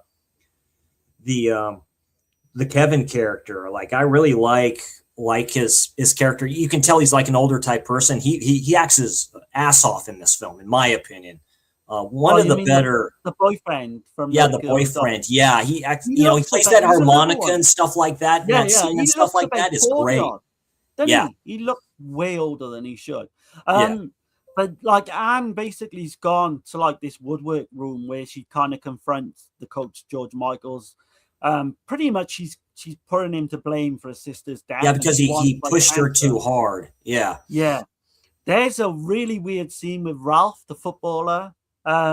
He's just jogging in the forest. Yeah, with like his in this bike trail. It's basically a bike trail. All his football get up on. And he sees Doris and Joanna, these kind of bit part players, and they're in the woods, and they kind of throw his football into the bush. Yeah, he messes around with them and stuff like that. He picks one of them up, man, just having a gay old time and stuff. Yeah, he goes in to find it, man, with the killer. So Ralph, he goes in to find his ball. Creative as all get out, because he obviously recognizes who the killer is. Oh yeah. So he sees the killer, and he's like, "Will you give me my ball back, please?" I don't know how this works, but the killer's got. He throws the football on because he has a big needle at the end of it. Yeah, I don't know how that works, but it is kind of funny when he throws it to him and he obviously kills him. That's a good kind of like one shot there where he catches it and then he like falls down, then he gets up a little bit, then you see the blood running down from his mouth, and then he dies and stuff like that. So yeah, that's one of the more creative kills I've seen in slasher. I think we're coming on to like one of the best scenes as well, where just before the graduation dance, like you mentioned, you've got this old kind of Elvis wannabe start singing the song Graduation Day Blues. And it's so catchy. You got Kevin on the harmonica. Yeah, you see one of the dudes up there with like one of the lights, strobe lights or something like that. Yeah. Or it's like a construction light that you hang down, so he's all turning it around, and they're just having fun just doing it. Like, because they're all graduating, just the outcasts are not. So they're kind of getting ready for this big graduation dance. And for me, this is the best scene, hands down, So you've got kind of this graduation kind of dance going on. This like a disco type roller rink. Yeah, this great band playing, dude. I love those double guitar type things. Those are terrific, dude. Man, when you first hear this song, Gangster Rock by Felony, when I first heard it, I kind of groaned to myself.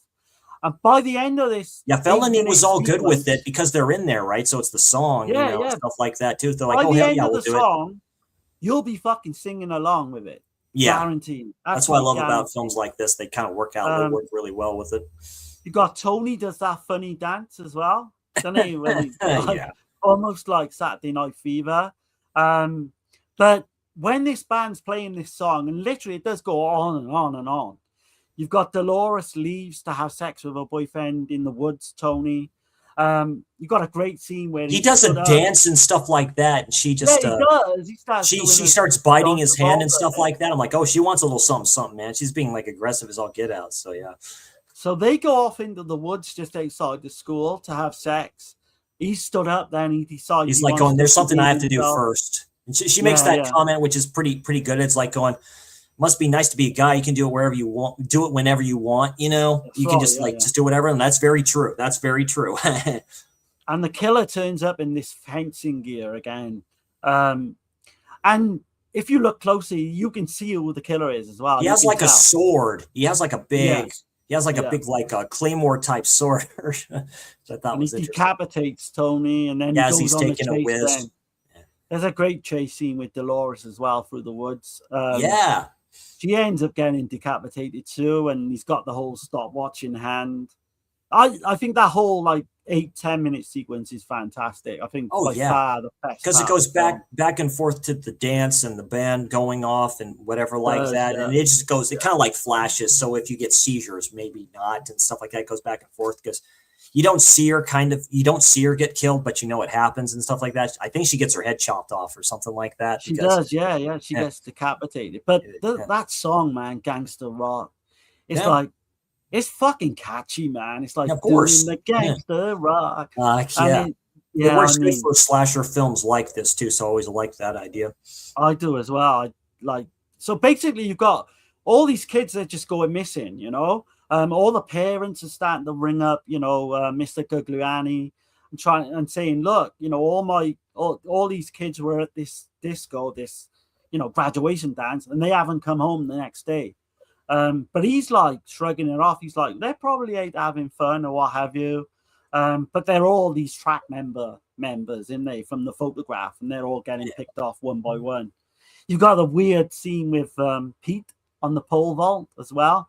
That just comes like out of nowhere. Comes out of nowhere. Just put it in there to put it in there. You get it with these earlier slasher films. Yeah. How the hell didn't he see what he was jumping over onto, So he does this pole vault, and he ends up jumping onto all these spikes. Yeah, that are all on there. Yeah. Oh yeah, it's kind of funny. Like it comes after you don't see it, and then he falls like like that. Yeah. And the aftermath of that scene as well, you can quite clearly see the spikes are like made of rubber. And I think you can even see him breathing.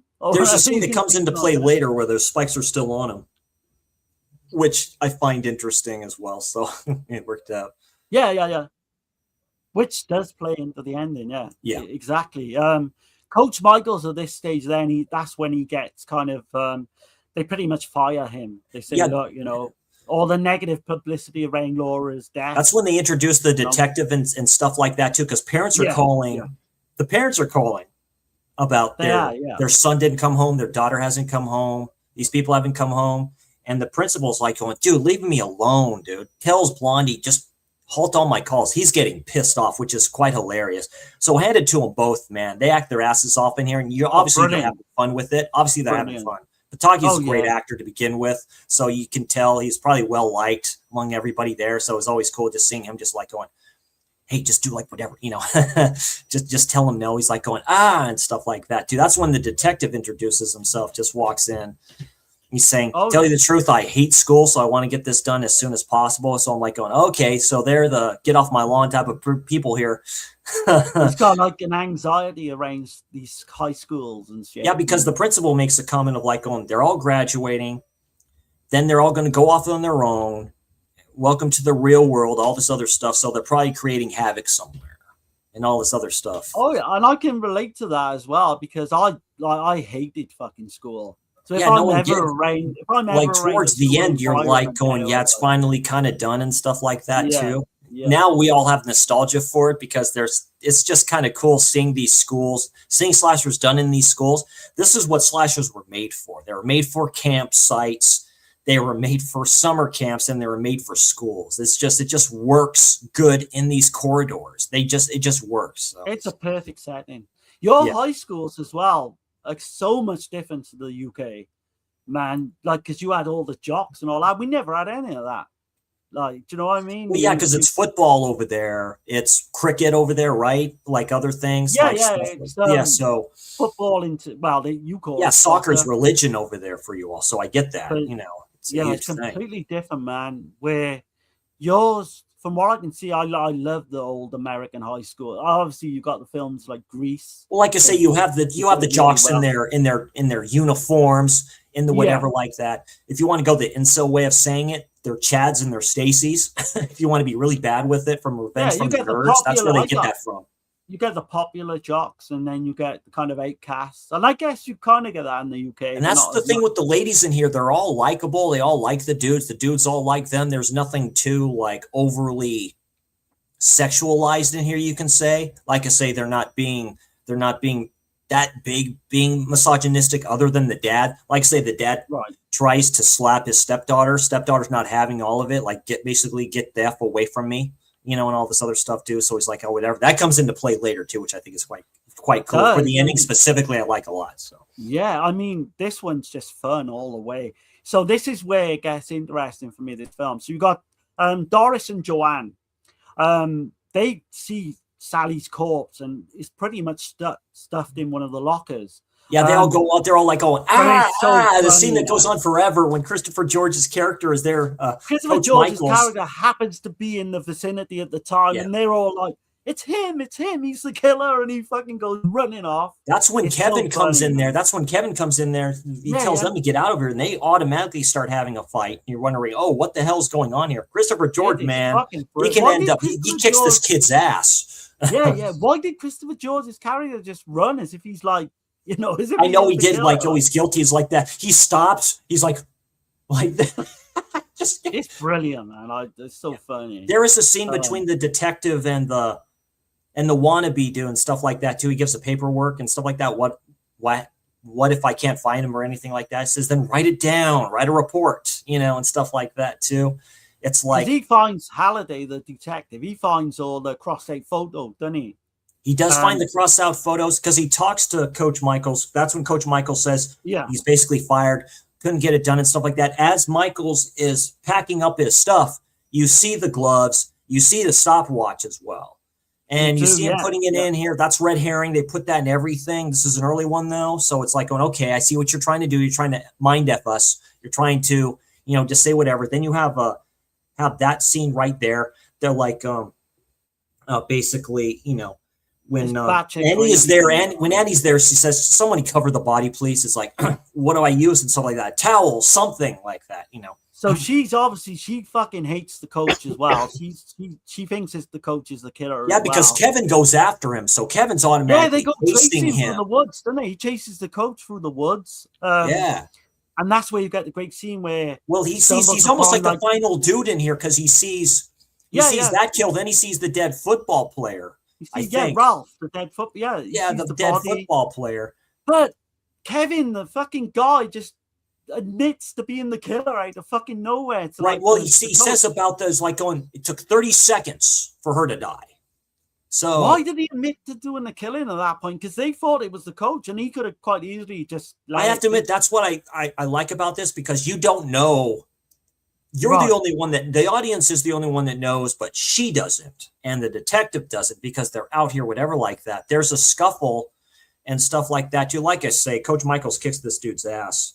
And like I say, Mr. Murphy's a great actor, man. He looks like the killer. He looks menacing. He looks mad because he has the knife in his boot, like in his shoe pocket. That's an old school thing, right? So he has a holster down there on his ankles, takes it out, and he goes, you all have to pay and stuff like that. They're all fighting and stuff like that as well. Coach ends up taking the knife away from him. That's when the cop shows up and goes, yeah, put it down. Boom, boom, boom. Great, great slow motion scene there too. This Kevin guy, he just lets everyone think that the fucking coach was the killer, which is great, man. Yeah. Until, we got some great scenes to come. They say here we have to take him to the station to file a report. Yeah, that's weird how Anne finds out that he's the killer as well, because just completely randomly she talks to Blondie, the secretary, and she's like, "Is the trophy here?" Laura's her trophy and something else too is like going. Kevin took them. Completely by fucking. He says you asked him to take those, and she's like, "Oh, okay." That's when she goes back to this freaky like hoarded house that they all live in, and Grandma's not, or Mom isn't moving, like she's asleep or something like that. That's where she goes up, and this is a great scene. So she goes up into Kevin's room. Yeah. She says, "Hey, have you seen so-and-so? You see this person in a graduate suit, like from with the cap on already in there, turns on in the rocking chair, and guess who it is? It is, the fucking girl who got killed. The girl that got killed, her sister. Yeah. Her sister, all in that. That's a good scene and stuff like that. She's like terrified. He happens to be there and puts like the hand over her mouth. He goes like, shh, like my mom can't hear you. I'm like, okay. Doesn't he say something to her as well? He says, "Oh, you can kiss the wannabe bride." No, you can kiss because that's where he said, he goes, we were going to get married after graduation. And he said, we're still getting married. And we're still getting married. This happened. They had to pay for it.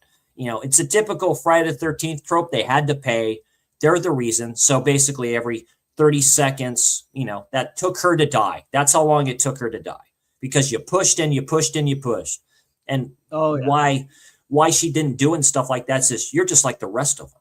Like you don't care about her and all this other stuff too. Leads to kind of a good fight because obviously she can hold her own. Her moves are kind of funny wise, almost like a ballerina. They set that up early on, didn't they? We find out she can kick ass early on with the truck driver and all that. So that comes into play. She happens to be like in this white dress, you know, looking as hot as all get out and stuff like that. And basically that's where he gets the knife out. Basically, there's an incident that happens where she pushes her sister towards him and they both fall out the window together, which is great scene. I thought that's where it ended. You can quite clearly see that it's two butch stuntmen. Like you can fucking see clearly that it is so funny. It's a good slow motion scene where it just shatters and you see them both going out and stuff like that. It's got that cheese kind of factor to it. I do love it. And like obviously then Anne kind of starts running away from the killer, and we got the she goes down the stairs, opens the door. He happens to be there and stuff like that. Then it's this running scene, right, where it's like it goes back and forth towards her and her sister. You see a flashback of her sister. Yeah, the flashback like that, which I really like a really long running scene. The camera angles, the panning camera angles, I do like that and stuff like that. That wasn't used in a lot of slashers at that time, like hardly at all. So this is a very good trauma film. When what you think of trauma being and stuff like that too. This is very early trauma. It's like early canon films, right? You see that and you see where they went towards. You see what trauma went towards and stuff like that. But this is creme de la creme, good stuff. I went up and down with this because the more and more I think about it, the more and more I like this, to be honest. Yeah. So, you know, just to wrap it up, you got Anne, she goes running off. She comes across like Dolores's severed head and that pole vaulter. Yeah, they're like underneath these bleachers at the time. Yeah. She ends up kind of fighting off Kevin and like she pushes him and he falls on right towards it, which is great. He's like, like that. Yeah. Oh man, the way he dies as well. All this dramatic shit. He's like, yeah, he falls and it looks like he's still alive trying to grab her, so it takes a second, then it finally goes, and then it fades away from that. You get two endings basically with this film. Oh man, I love the ending actually, the other ending. So she returns home, so she goes to bed, she's having a dream. About ready to leave and stuff like that. She's gonna leave the next morning. You hear the dad like, get to bed and all this other stuff. Hallucinates, doesn't she, in a dream? So she sees like a zombie Kevin coming. I see Kevin in there and stuff like that too, with the knife above his head. It's his stepfather with the bottle. She wakes up, and reality is it's like, oh honey, what are you doing in here? Oh, I'm sorry, sweetie, and like takes him out and stuff like that. That's very trauma. That's extremely, very, very much trauma. It's dark comedy, very, very, very dark comedy. Like you're like not supposed to laugh at that, but you can't help but like going, oh, that sucks. Turns off the light, and she's all like sitting up there like. Yeah. And then the final shot is she literally just gets in a taxi, and while she's going, you can see the happy graduation banner comes across, and that's where it kind of fades out. The ending I would have wanted is for that sleazy dude to pick her back up. It harkens back to a film that was done a lot of years later, Showgirls, where it all harkens back to the beginning with the same sleazy ass driver. And this one, it would have been cool if the same driver picked her up and stuff like that, and he tried doing the same shit. She flipping just like pulls a knife out on him or something like that. I could have seen that. Maybe done something similar to like Texas Chainsaw, the ending to that. Oh yeah, and stuff like that too. And then that awesome song plays. That awesome flipping song plays during the credit. Dark Red with the credits and stuff like that. The soundtrack is fucking great to this. Oh yeah, it's awesome. It's terrific. Yeah, that's Graduation Day from 1981, ladies and gentlemen. Yeah. So I've got like an up and down kind of relationship with this film. I do like it a lot because like I mentioned earlier, I got the old VHS. I think I've got like a what you call a publicity book as well that they brought out. Oh, I'd have to double check. Got all the good shit. Yeah. But the poster art, I love, the original poster art there. For me, avoid that. Show that one more time, Darren. Go on, no problem.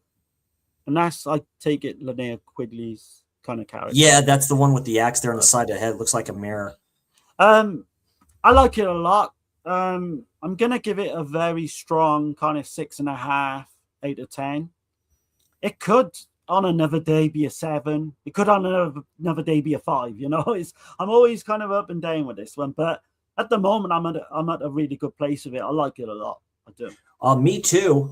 Again, you and I are pretty damn close with this one. I give this one a solid 7 out of 10. Maybe the first time I watched it, I gave it like a 6 out of 10. But it's just me, my age and stuff like that. You just harken back to this time and just watching these for a second time and stuff, and you find a good appreciation. During the sale, if you don't have this one during the sale, I would suggest pick it up and stuff like that. At the time, I know it got down to dirt cheap. You probably won't get it with the slip anymore, but that's fine. Yeah, like I say, I like it a lot. Kills are creative in here and stuff like that. Christopher George, what can you say? Mike Pataki, what can you say? Linnea Quigley, Vanna White, and whatever little time frame that she was in and stuff like that. That's crazy. If I ever met her in real life, it's like, yeah, she's the one that turns the letters on Wheel of Fortune forever. It's like, can you remember doing a film called Graduation Day? And if you could you sign this for me? And you know, I don't know what her reaction would be to that, but this one is more like where you've got Prom Night. It's got its comedy elements, but it's kind of like a straight film. Prom Night for much of the runtime. This one's more comedy throughout. Do you know what I mean? Yeah. This is just a fun time. It's a very fun time. Yeah. From start to finish, I do like it a lot, and it goes faster than I thought it would. Definitely. So yeah, we both agree on that definitely one. A thumbs up for sure, man. Yeah, thumbs up. I don't know if Ebert or Siskel ever watched this one, but I'm sure they probably didn't like it for, like I say, for definitely for what it is. But it definitely is meta for the time, definitely of slashers. Okay, last up on this the summer slashback edition of Slasher Stream 16. We're talking about a film I actually like quite a bit more than I thought I would and stuff like that. This is from 1988, 89. Was originally done in 87. We're talking about Cutting Class. So we have this is a good one here too. Cinematic Brain Damage said it. Probably Brad Pitt's best film. I like him a lot in this film. He had fun during the shoots of this film. He mooned somebody on set, and the police came, I believe it was, or something happened and stuff that too. So yeah, he was doing some shenanigans. Of course, we have Brad Pitt in here. We have Donovan Leitch Jr. as Brian Woods. We have Jill Schoelen, my goodness, as Paula Carson. That's my last name, by the way, if you didn't know. She was, of course, in The Stepfather. That's a very good one if you have not seen that. She's been in some other stuff too. Darren will talk about that in a minute. Brad Pitt, of course, as Dwight Ingalls. He did some other films before this, so this isn't his first. So he is definitely the heartthrob at the time. Him and River Phoenix, dude, those two at this time, my God, you got to be kidding me. Of course, third. Yeah, this was his third film. Yeah, he did one before this. I forget the name. Of course, the late great Roddy McDowall. What can you say? What a great actor. Like, come on, Fright Night. Absolutely brilliant. Class of 1984. He's great in as he plays a teacher. The Legend of Hell House is another one he's in. He's been in some other ones as well. Yeah, I love that as well. Martin Mull as William Costin, her dad. Night, Part 2. Part 2. Yeah. The release date from this film was the release date. So this went direct to VHS. Maybe there was like a limited theater release of this. So this release date was February 7th, 1992. I want that VHS. This sat on the shelf. This was a film that sat on the shelf pretty much. Also known as Education Fatale or Education Fatale, if you want to say it right. Filming location, Excelsior High School in Norwalk, California. You know why they called it Excelsior. That's all I'm saying. So good old high school here. Malibu, California, Cardinal, California. And film, like I say, was originally shot in 1987. And like I say, it's directed by Rospo Pollenberg, and the writer was Steve Slafkin. You talk about those guys a little bit too if you want to, Darren. But that's the quick synopsis for this film. High school can be murder. Just ask Paula. So go ahead. So the director, Rospo Pollenberg, he's uncredited for being on The Exorcist 2, The Heretic. I think he directed a scene in that film. In terms of like what you just mentioned, I love the cast. So you've got Donovan Leitch Jr. is actually the son from the singer Donovan. Jill Schoelen, like you mentioned, plays Paula. For me, absolutely love her in When a Stranger Calls Back. Popcorn is one of my. I'm sure me and Chris will do Popcorn at some point. Yeah, I have that from Synapse. Yeah. Brad Pitt, of course, I think his best film is Seven, 1995. But he was in Interview with a Vampire, Once Upon a Time in Hollywood. Roddy McDowall, I absolutely love, man, as Mr. Dante. One of my favorite films ever is Class of 84, 1984. Oh, yeah, I love Class of 1984. Yeah. He did one, right, that gets kind of really overlooked called Dead of Winter from 1987. I've heard of Dead of Winter. Yeah, I've heard of that. Fucking superb. It's on the Slasher Classics label. I don't know whether it quite fits into being a slasher, but check that one out. Shockma, Fright Night 1 and 2, obviously he did. Is he in Shockma? Is that the one about the baboon? Yeah. Oh, that is the one about the baboon. Yeah, Garrett from Born to Be Red mentioned that one too, as animal like attack films and stuff like that. They use an actual baboon in that film, which is crazy. You've got to mention with the monkeys as well. Planet of the Apes he was in. That's right, Planet of the Apes. I do want to mention one of the bit part actors, but I love her. She plays Mrs. Connaught, and her name's Nancy Fish. Yes. And if you notice her face, right, she's the nurse in The Exorcist 3. Yes, she is. Yeah, she's the nurse with the cigarette. Yeah, which talks to George C. Scott's character. Actress. She's in Dr. Giggles. She's in The Mask. She's in Sleeping with the Enemy. From The Mask. Yeah. Julia Roberts, Sleeping with the Enemy, Ghost in the Machine, and Sudden Impact as well, Clint Eastwood. So Ghost in the Machine, nobody talks about. No one talks about that. No, yeah. No one talks about that. This was the first major role for Brad Pitt. You know, him and Jill Schoelen, they started a little romance during fake ass romance. Yeah, they got engaged during filming. Yeah, but during it lasted filming, 3 months. It literally only lasted 3 months, and you can tell why, man. She is just so fucking stunning. Yeah, the opening scene where she goes out to get the paper. Yeah. I mean, she's done a bit of nudity, I think, in some of her other films as well. Yeah. She comes close in this one. There's a scene where the mirror, where you seen like a little bit of it, but I'm like going, hey, that's okay. That's fine. Oh, yeah. So this is shot in 87, over 4 weeks, I believe. Like you say, it sat on the shelf for like two years before its release. A lot of people shit on this film. I don't know why. I honestly don't know why. If you go this was during the time too that Sleepaway Camp 2 and 3 were coming out too as well. So this was part of that. It was right the tail end of tail end of the 80s. Yeah. But in terms of the film, going through the film, you know, you got the credits with the kind of paper boy, and he's delivering the news. He goes through the same location twice. Just want you to all know that and stuff. When he's delivering the papers, he goes through the same thing twice. It's like a tape skip, you know.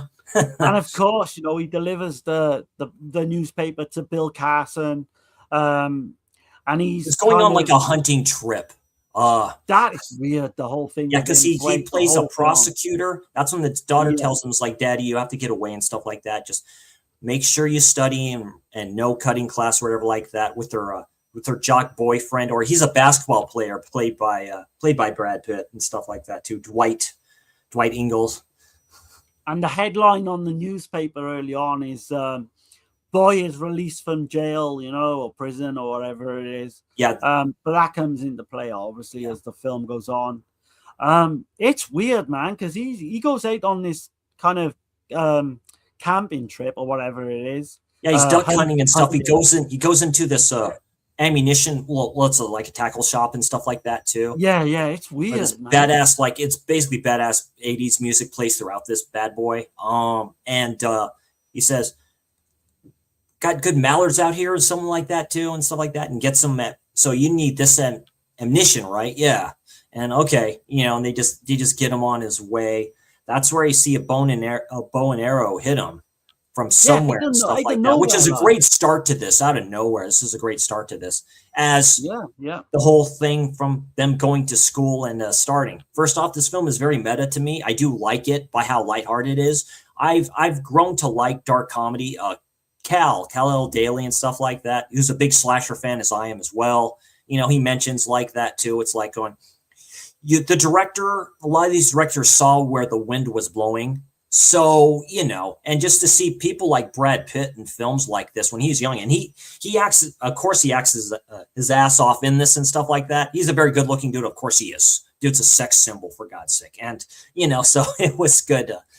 That's why the director got him on to begin with, because they knew like whatever like that too, because he was getting a following, because people saw him. It's the typical River Phoenix thing. You know, you get these heartthrobs in these films, of course. And he was the second coming of those actors at that time that came out of the late 80s, which is great, to tell you the truth, man. Like, say, you get stuff like Seven after this, Fight Club after this, which he's fucking terrific in, and, you know, other stuff like that as well. So. Interview with a Vampire, I like that as well. But he plays this kind of obnoxious kind of jock. You see a scene early on where he's just fucking driving down this road and he almost knocks this young kid over. Yeah, this kid riding the stupid, like riding the bike out, like out in the street in the neighborhood and stuff like that. And that's a Mustang 5.1 convertible, red one. Yeah. And he's riding that bad boy and stuff like that. And that comes into play later too. And I think he says something. I think he says something like "see you later" or something like that too. See you same time tomorrow. Yes, see you same time tomorrow. Yeah. But he arrives late for his class in school. And they try and set up this thing that kind of comes into play later on with the whole water and the sodium experiment, which kind of goes nowhere, like they're doing in like what they're doing in class, because he's obviously dating Paula and stuff like that. They have a relationship too, and that's when they introduce the Brian character in this science class and stuff. The guy who plays the teacher is fucking terrific in here. All the people who play the teachers here are great. I tell you, you know, it's like, you use sodium and stuff like that. Then you get something like this, right? He shows up like a big rock of sodium and stuff like that too, of what this can do and what have you, you know. So there's good banter and stuff throughout this. I think Donovan Leitch's performance is fucking outstanding in this. His performance is like one of the I think he does. Chick friends one of their chick friends calls him Frankenstein. He's like, Frankenstein's looking at you, because he's kind of a weird character in a way where you wouldn't say he's like ugly or anything, but he's kind of he's got a geeky kind of look to him. He's a taller dude. It's very 80s wise. He has like that jacket that has like the fake pads on it and stuff like that. I love that. It's very Miami Vice like.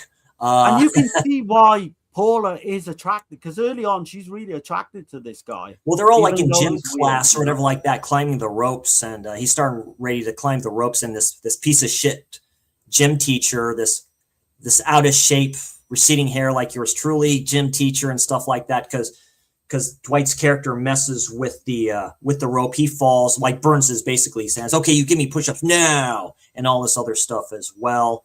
They meet each other as well in this drive-through restaurant type place and whatever like that. He goes, I'd like some hot dogs and stuff like that too. He happens to go see her when the dad's away, and the dad says, nobody here, no boys here whatsoever.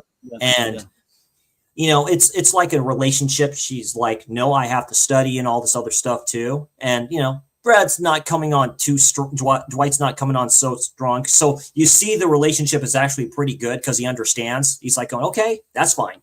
You know, and stuff like that. He puts on his father's suit at the time, or her father's suit at the time. He's like, I'm a lawyer. You can quite clearly see the kind of sexual tension between the two, which was in real life as well. They have got a certain chemistry between them. It harkens back to a very disturbing film called Amityville 2: The Possession with those two, the brother and sister characters that actually liked each other in real life. So, but the whole thing with Dwight is he used to be friends with Brian. We find out that Brian was committed to like this mental hospital. We don't know all the details, but we know at one point he tells Dwight that he forgives him. He tells Dwight that he forgives him. I'm like going, because he doesn't know what fully happened. He tells him a little bit, says, but I forgive you, because you don't know what happened to Brian's dad at the time. You know, he was killed. Yeah. You just say the son killed the dad, but you don't know. You find that out a little bit later in here. Yeah, they kind of, as the story goes on, we'll get into that. But So you've got Paula, obviously, like you mentioned, she doesn't want to have sex. She just literally wants to study for school. She's the good girl. Dwight's all about getting drunk and not doing, like, I was similar to that age, you know. Yeah. Didn't want to do any schoolwork and all that. But then you've got Roddy McDowell, and he plays Mr. Dante, and he is so fucking good. Oh, he's fucking terrific in here. The principal of the school. He's almost a red herring in this film, because you know he loved doing stuff like this because he plays the principal of the school. Right. He's comedy. Who is assistant principal is what's her name, that actress, like I said, and at one time calls her in there and stuff like that because has new cheerleading uniform for her and for the others, right? Her and her very, very cute friend. Yeah, that Dwight calls a slut more than once, and their other friend and stuff like that. So it's a good group of friends that they have here. And he goes, "Yeah, go down, pick it up and stuff," because he's hiding behind the coat rack. And I'm like, going, yeah, he has a pair of socks. He has a pair of socks on the mic, you know, where he goes, "Attention school," and all this other stuff too. So I'm like, yeah, okay. The assistant principal knows what's going on, like, a little bit. She goes, yeah, just another pervert or whatever. But he doesn't do anything. He's just infatuated with her a little bit.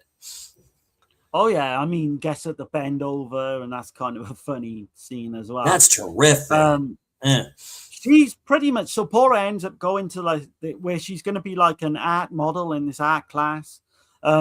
Brian's always fucking stalking. Yeah, the art teacher, the actor who plays the art teacher is very, very good too. I've seen him in other things as well. A lot of people are very young in this. So it works and stuff like that. He goes, that's where he says, you know, Dwight goes up to him and says, "You probably like boys," and stuff like that too. And he goes, "Yeah, get out," or whatever like that too. That's Brian happens to be in this one too. He's lurking. He's lurking in like a lot of places. There's a scene he's like going, "Here, okay, take the apple." Right? Okay, really close up to her and stuff like that too. So you see where the sexual tension may come with that as well. They almost kiss, don't they? When they almost kiss, yeah. You've got, I mentioned this earlier, Nancy Fish. She plays Mrs. Canuck. I think she's a fucking great character. Oh, she's terrific. This wasn't her debut, was it? It was one of the actresses. I don't think it was. Debuts. No, I think she was reigning for quite a while, actually. Yeah. No, you can tell a lot of these people were. The Exorcist 3 is her biggest film. Oh, yeah, that's the best one. The conversation with George Scott in that film is great. Oh, yeah, yeah. So you see, so she plays the vice principal, but you see early on, one of the art teacher gets killed in this like kiln where they do pot. Yeah, the kiln and stuff like that. He gets pushed in there, and then he just turns up the thing. Yeah. Everyone's getting out for school, and you see the chimney on top, right? Black smoke and stuff like that too. This film, so there's two versions on here. There's the rated R version, then there's the uncut version. There's not much difference between the two, other than some blood, really, to tell you the truth. So that's the problem with rated R during this time. Siskel and Ebert would go on this all the time. It's like, why don't you put just MA or whatever adult in theaters? They called out the theater owners for not having the guts to do it. And so, you know, they called out Hollywood to try to do it. So you can see the constraints they kind of had with this film. Doesn't make it any less enjoyable, though, in my opinion. Oh, no. And this one got the creepy janitor as well that we've had in the previous films. He's terrific. He's terrific, too. A slasher trope in it to have a creepy janitor. And he calls them little shits and stuff like that too, because he's getting ready to smoke a joint because they go back in because they're trying to find out stuff about Brian and stuff like that. And he because the principal gives her the key, I think it is, to the because she works, which is hilarious, right? Isn't she? Yeah, because and at one point Dwight has to go back to get his book. That's where his school books. That's where the janitor's there, and he's like, "Oh, nope, school's out," and whatever that. And they go in later because she's not planning to go, but he happens to have her school books with him and stuff like that too, which is kind of funny. Just brings it out. And he goes, she comes up and like, "Yeah, you guys suck," and stuff like that. You want a drink? She's like, blackmails her, doesn't he? Yeah, he kind of blackmails her to give it. They break into the school, and they do this thing which is pretty cool. You know, where he's all using the Zambo on the school floors.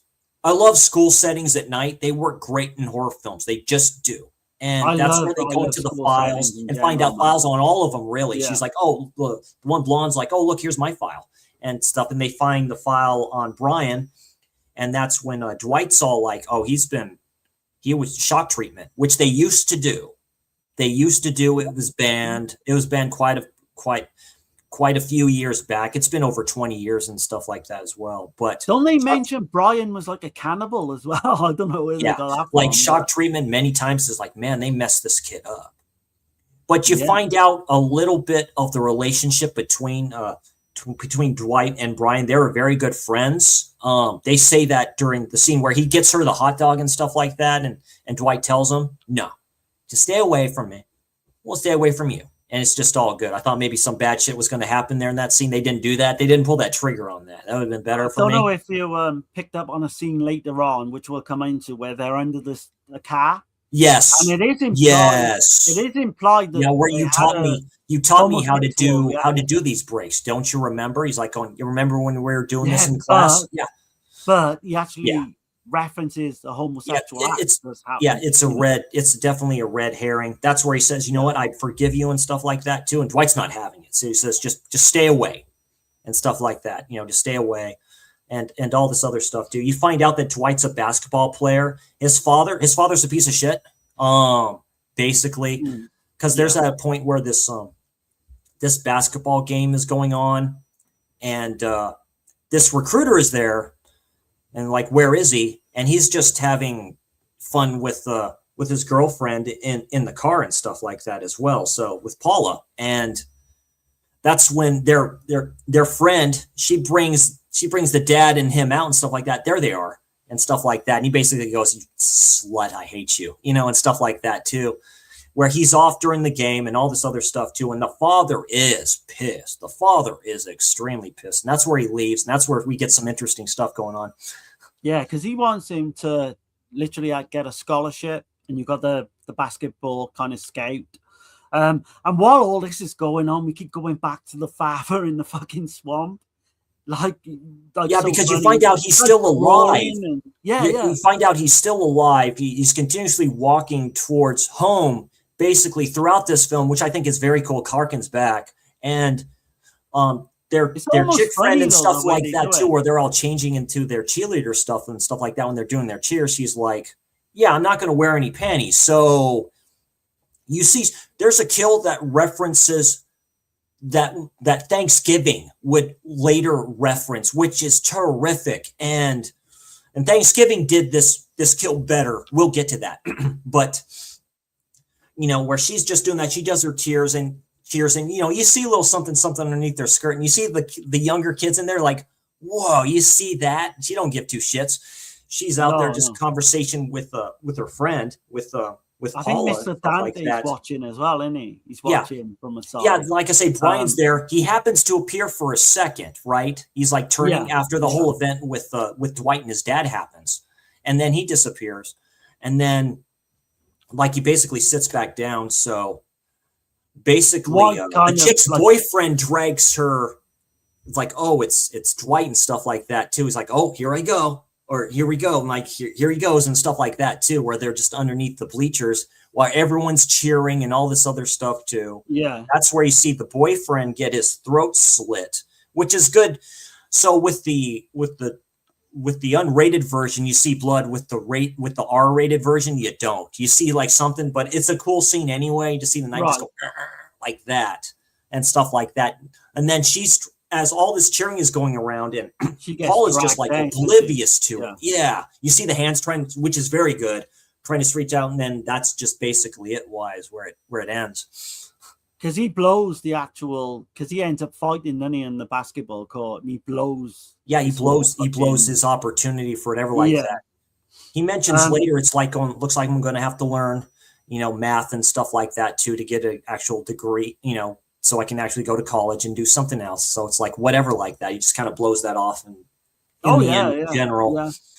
You got Brian, so he's watching Dwight and Paula in the car. You got the caretaker as well. He finds all this blood from underneath the stand or whatever. Yeah, this is very meta of a thing. This is hilariously good and stuff like that. He's like going, right? Yeah. Oh, yeah, you see it in 100 of these like slasher films. Yeah. But that's when you get the car scene, when they're working into the car scene.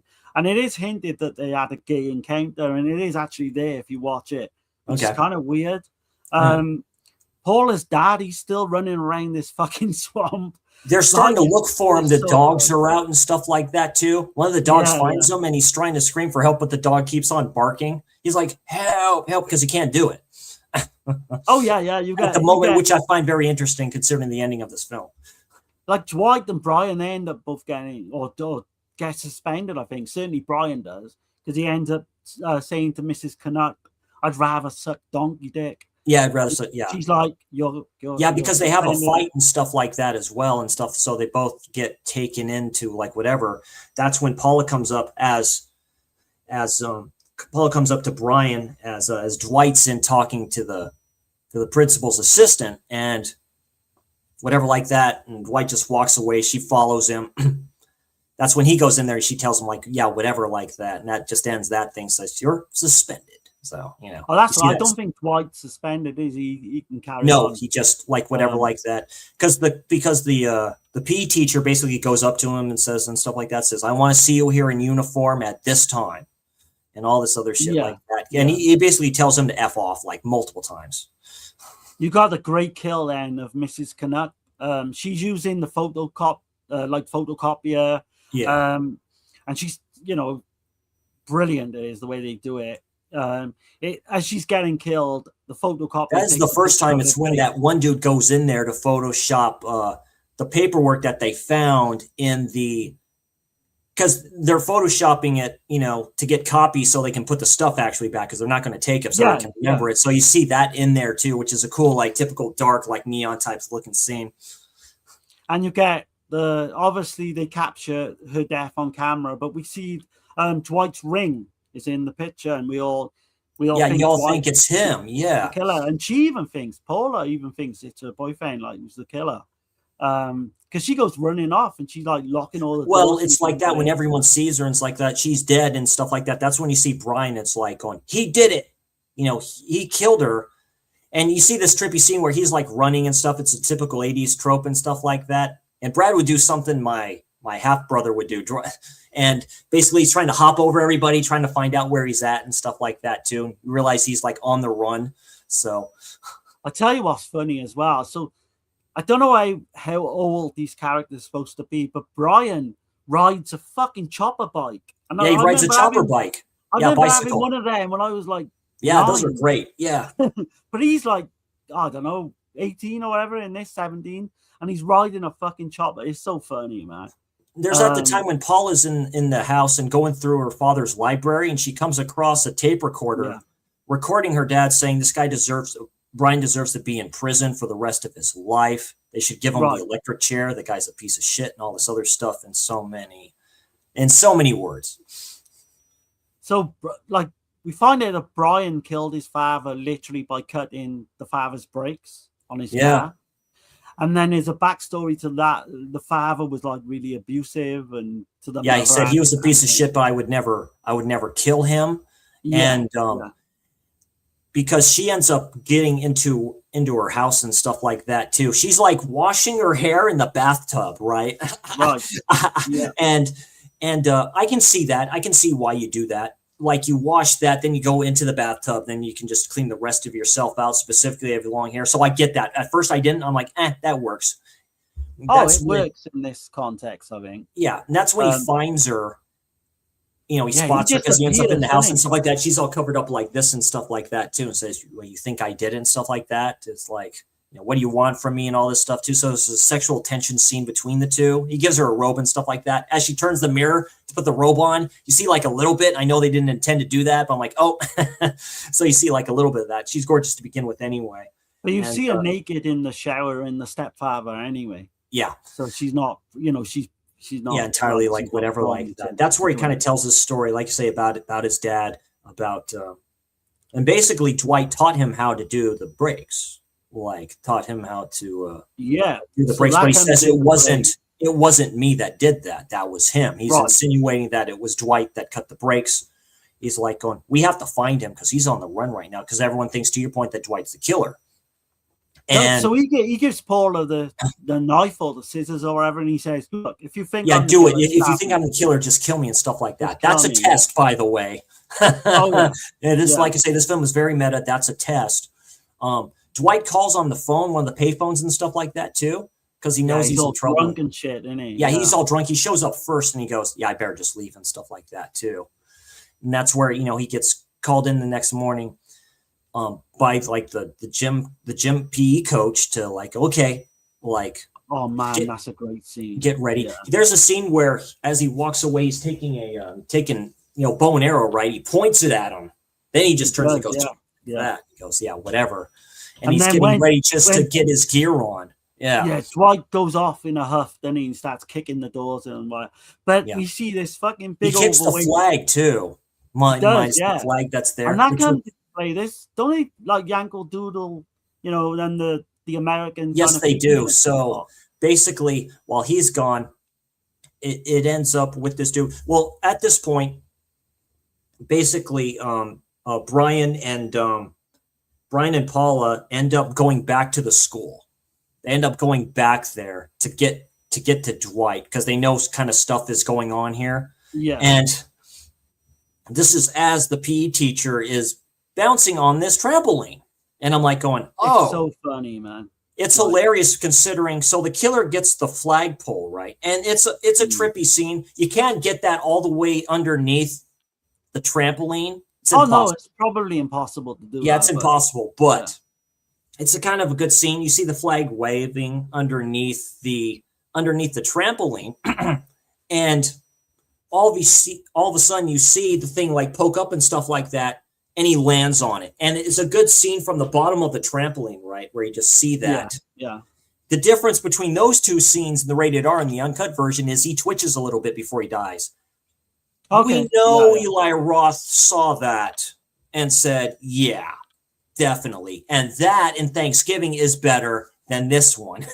It's a lot better, but it doesn't make it any less fun. And I have to admit, that's a good kill here. What I like about that scene as well. So he gets on this trampoline, he's jumping up and down normally, and then he does the whole thing where he jumps up and he goes on his bum and comes. It's just funny because this gym fucking teacher, he's so overweight. You wouldn't think he was like athletic or anything. But you know, you got the whole thing then. So Paula then, she finds all these dead bodies, doesn't she? And she now thinks this is where she thinks Dwight is the killer.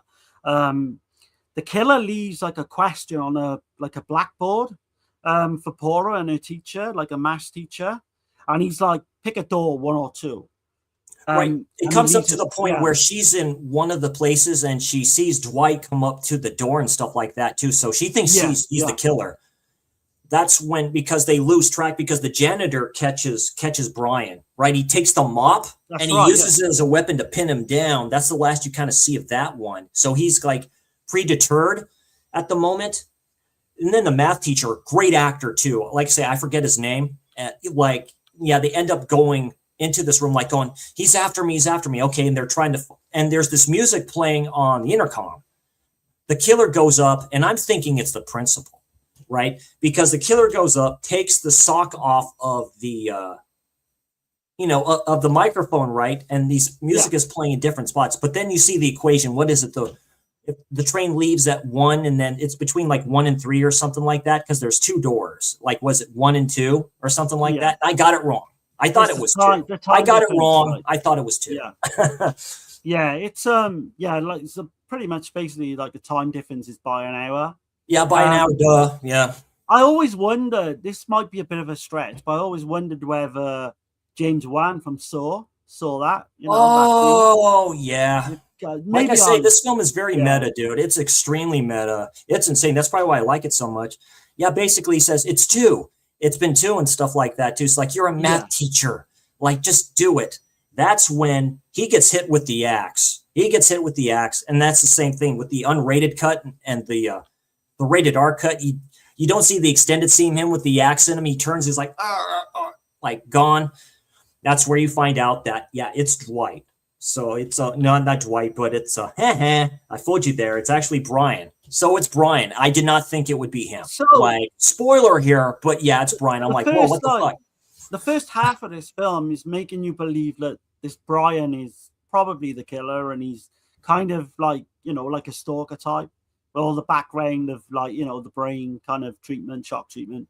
And then it kind of goes to a different place where it's telling you that, oh no, maybe the killer is Dwight, maybe. And then it goes back to like being Brian, which is kind of weird. I wish they'd have did it differently.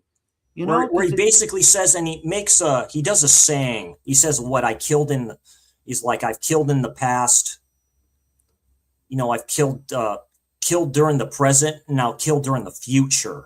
Now that comes to play later. He didn't realize that and stuff like that. He says, "I really like you, Paula," and all this other stuff too.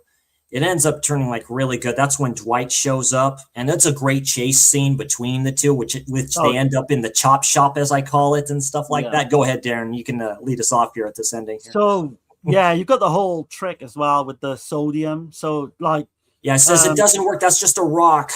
It's just a rock. It's so funny. It's like literally saying you should have gone to school a bit more, you know, to learn that. Yeah.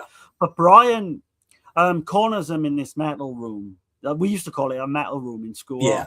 Him and Dwight, then they go on this big fucking fight involving drills and shit. And Brian puts Dwight's head in like a vice, and it's literally one turn away from killing him. He takes those clip things or whatever like that you use to pick up like hot metal and stuff like that, which is great, and just pulls him back. Oh yeah. You know, Paula's watching this, you know, and she's saying, look, I'll do whatever you want. Just let Dwight go. Everything will be fine. I'll even let you, you know, do sexual things with me or what have you. But then she just turns out the blue and fucking hammers him in his head. Yeah, that's the thing with the unrated version. You see that, and you can see where that cut was put in there. He comes in with the hammer embedded in him. He's like, oh yeah, or whatever like that. And she's like, basically, stop fucking with my life, and pushes him into like the saw in the back. And he's sitting there just like going, brilliant. And then the janitor kind of shows up at the end. He was like going, oh, hey now. But there's two endings to this in a way, because the ending that comes after it is so fucking bizarre. So you've got Paula's father. He's still about in these hills, fucking stumbling around. He ends up falling down this hill. Her and Dwight are in the car. They almost she tells him, she goes like, she looks at him and she goes, I want to go fast. It is weird, man. Yeah, she goes, I want to go fast. I'm like going, and he smirks. I'm like going, oh, hell yeah.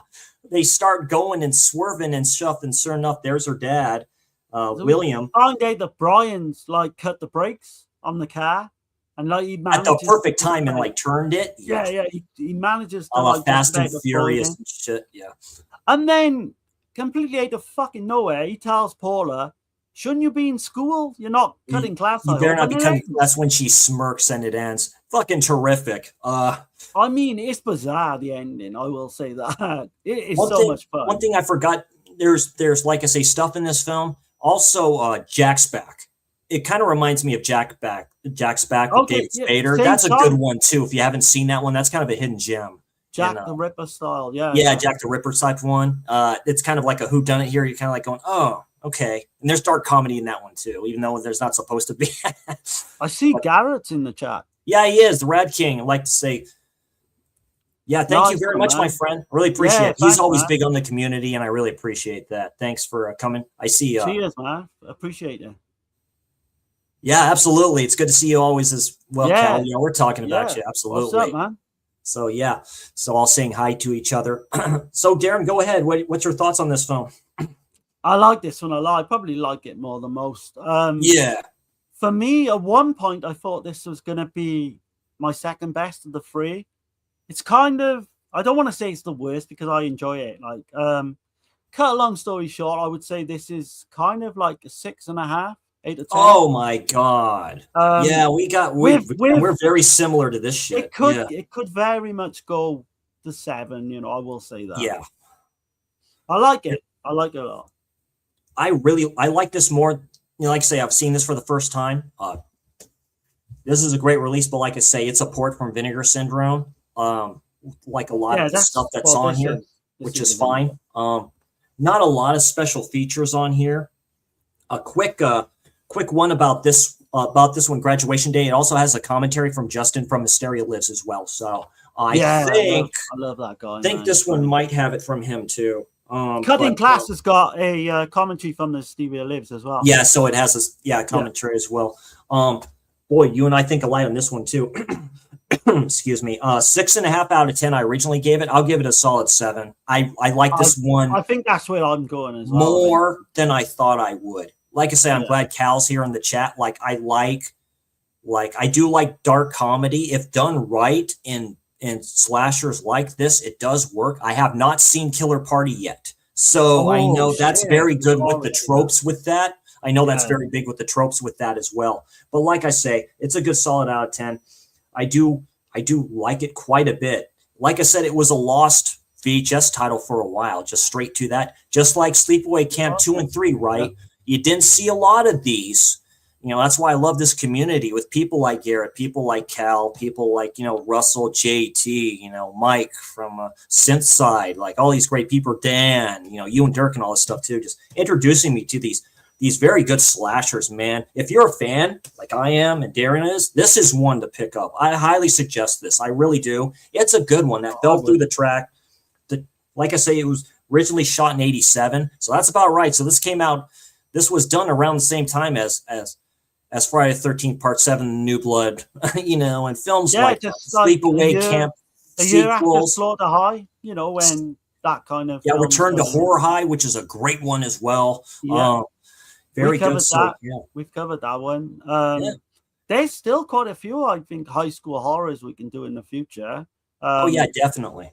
But I've enjoyed this. I mean, we got quite a bit planned, haven't we? I don't know if you want to mention. We do. We have great stuff ahead. This was a good banger. Like I said, you know, we covered prom night. You know, we covered, of course, graduation day. Then, of course, all worth cutting class, all worth it. Perfect time to be doing these, specifically since graduation is coming up, the class of 2026. You know, Black Love Reviews salutes the hell out of you guys. You're all our future pioneer and gals and stuff like that. And this was good. Definitely good, great, fun one here. Darren, what do you have coming up on you and Dirk's channel, Subjective Perspective Collective? Yeah, so Sunday we've got part 2 of like Cannibal Cookout. We've got Jessica Gruesome coming on. If you do look on the thumbnail, she does all the artwork. I know Dirk produced the thumbnail, but it's all Jessica's artwork and it looks fucking amazing. Follow her on Instagram. She puts great artwork up and stuff like that. She did a great tributes to the late Mr. Eastman. May he rest in peace. There's something about her artwork. She just nails it, man. But we're going to be covering Cannibal Ferox, Jungle Holocaust, and Lindsay's Eaten Alive. And I mean, I'm really Ferox Ferox I like a lot. That's probably going to be my favorite. Like spoiler, but Eaten Alive I haven't seen. A lot of those are on Tubi, by the way, too. Okay, but what have we got planned next? We gonna got the podcast, or are we gonna do the Java we're going to do so next week. We plan on doing all the colors of, so we're doing 3. So a little bit off kilter here, but it's okay. 3 seems to work. So we're doing basically we're doing killers that are on motorcycles. So we have go ahead and name them off, Darren, real quick. It escapes me. What have you done to your daughters? A strip nude for your killer. Strip nude for your killer, and Night School. Night School is the last. Which is a very good one. So expect that one sometime next week as well. I always get my schedule out to Darren and stuff like that too, and we can plan and have that. Should be a blast too as well. After that will be the Black Glove Reviews podcast. Of course, this is all part of our summer Slashback series. Of course, we're talking about 2 slasher like films. We're talking about Hatchet for the Honeymoon, and we're talking about, of course, as well, He Knows You're Alone, which will be my next Slasher Saturday, but we'll cover that film more in the podcast as well, because Darren will be with me, of course. Absolutely. I know he likes that one a lot. And those both involves brides-to-be that don't end up being brides-to-be. So, stay tuned, because I'm sure we got a lot of summer-themed slashers to come as well. Yes. But yeah, like you say, this has been a lot of fun, man. I always enjoy doing these. Yeah, it's definitely fun. One of the better ones I've done in a while. Yeah, I'm officially back. I'm sorry, I probably said some things. I've deleted some posts. Do regret that, but I am back. So expect Slasher Saturday, and expect the Giallo show and tell that may come out tomorrow on Friday. So I have a Giallo to watch then. I did polls up on my channel, so if you haven't voted yet, go ahead and vote over there, and I go by number of votes wise and stuff like that too. So I have content definitely planned ahead. So a lot of a lot of great stuff ahead. So yeah, expect that in the future. Yeah, this was awesome, Darren. Thank you for joining me as always, and thank you all for checking this in. Yeah, hit the replay if you could, please. Hit that like if you like to and stuff like that. You know what it's about here on this channel. I love my slashers, I love my Jolly, as does Darren, of course. And yeah, this is a good one. You all enjoy the rest of the Thursday or Friday. Happy graduation. Like I say, young ones, may graduate, but make sure you get out of graduation alive. Happy summer, and God bless you all. We'll see y'all next time. Y'all take care. Do the gangster rock. Hell yeah.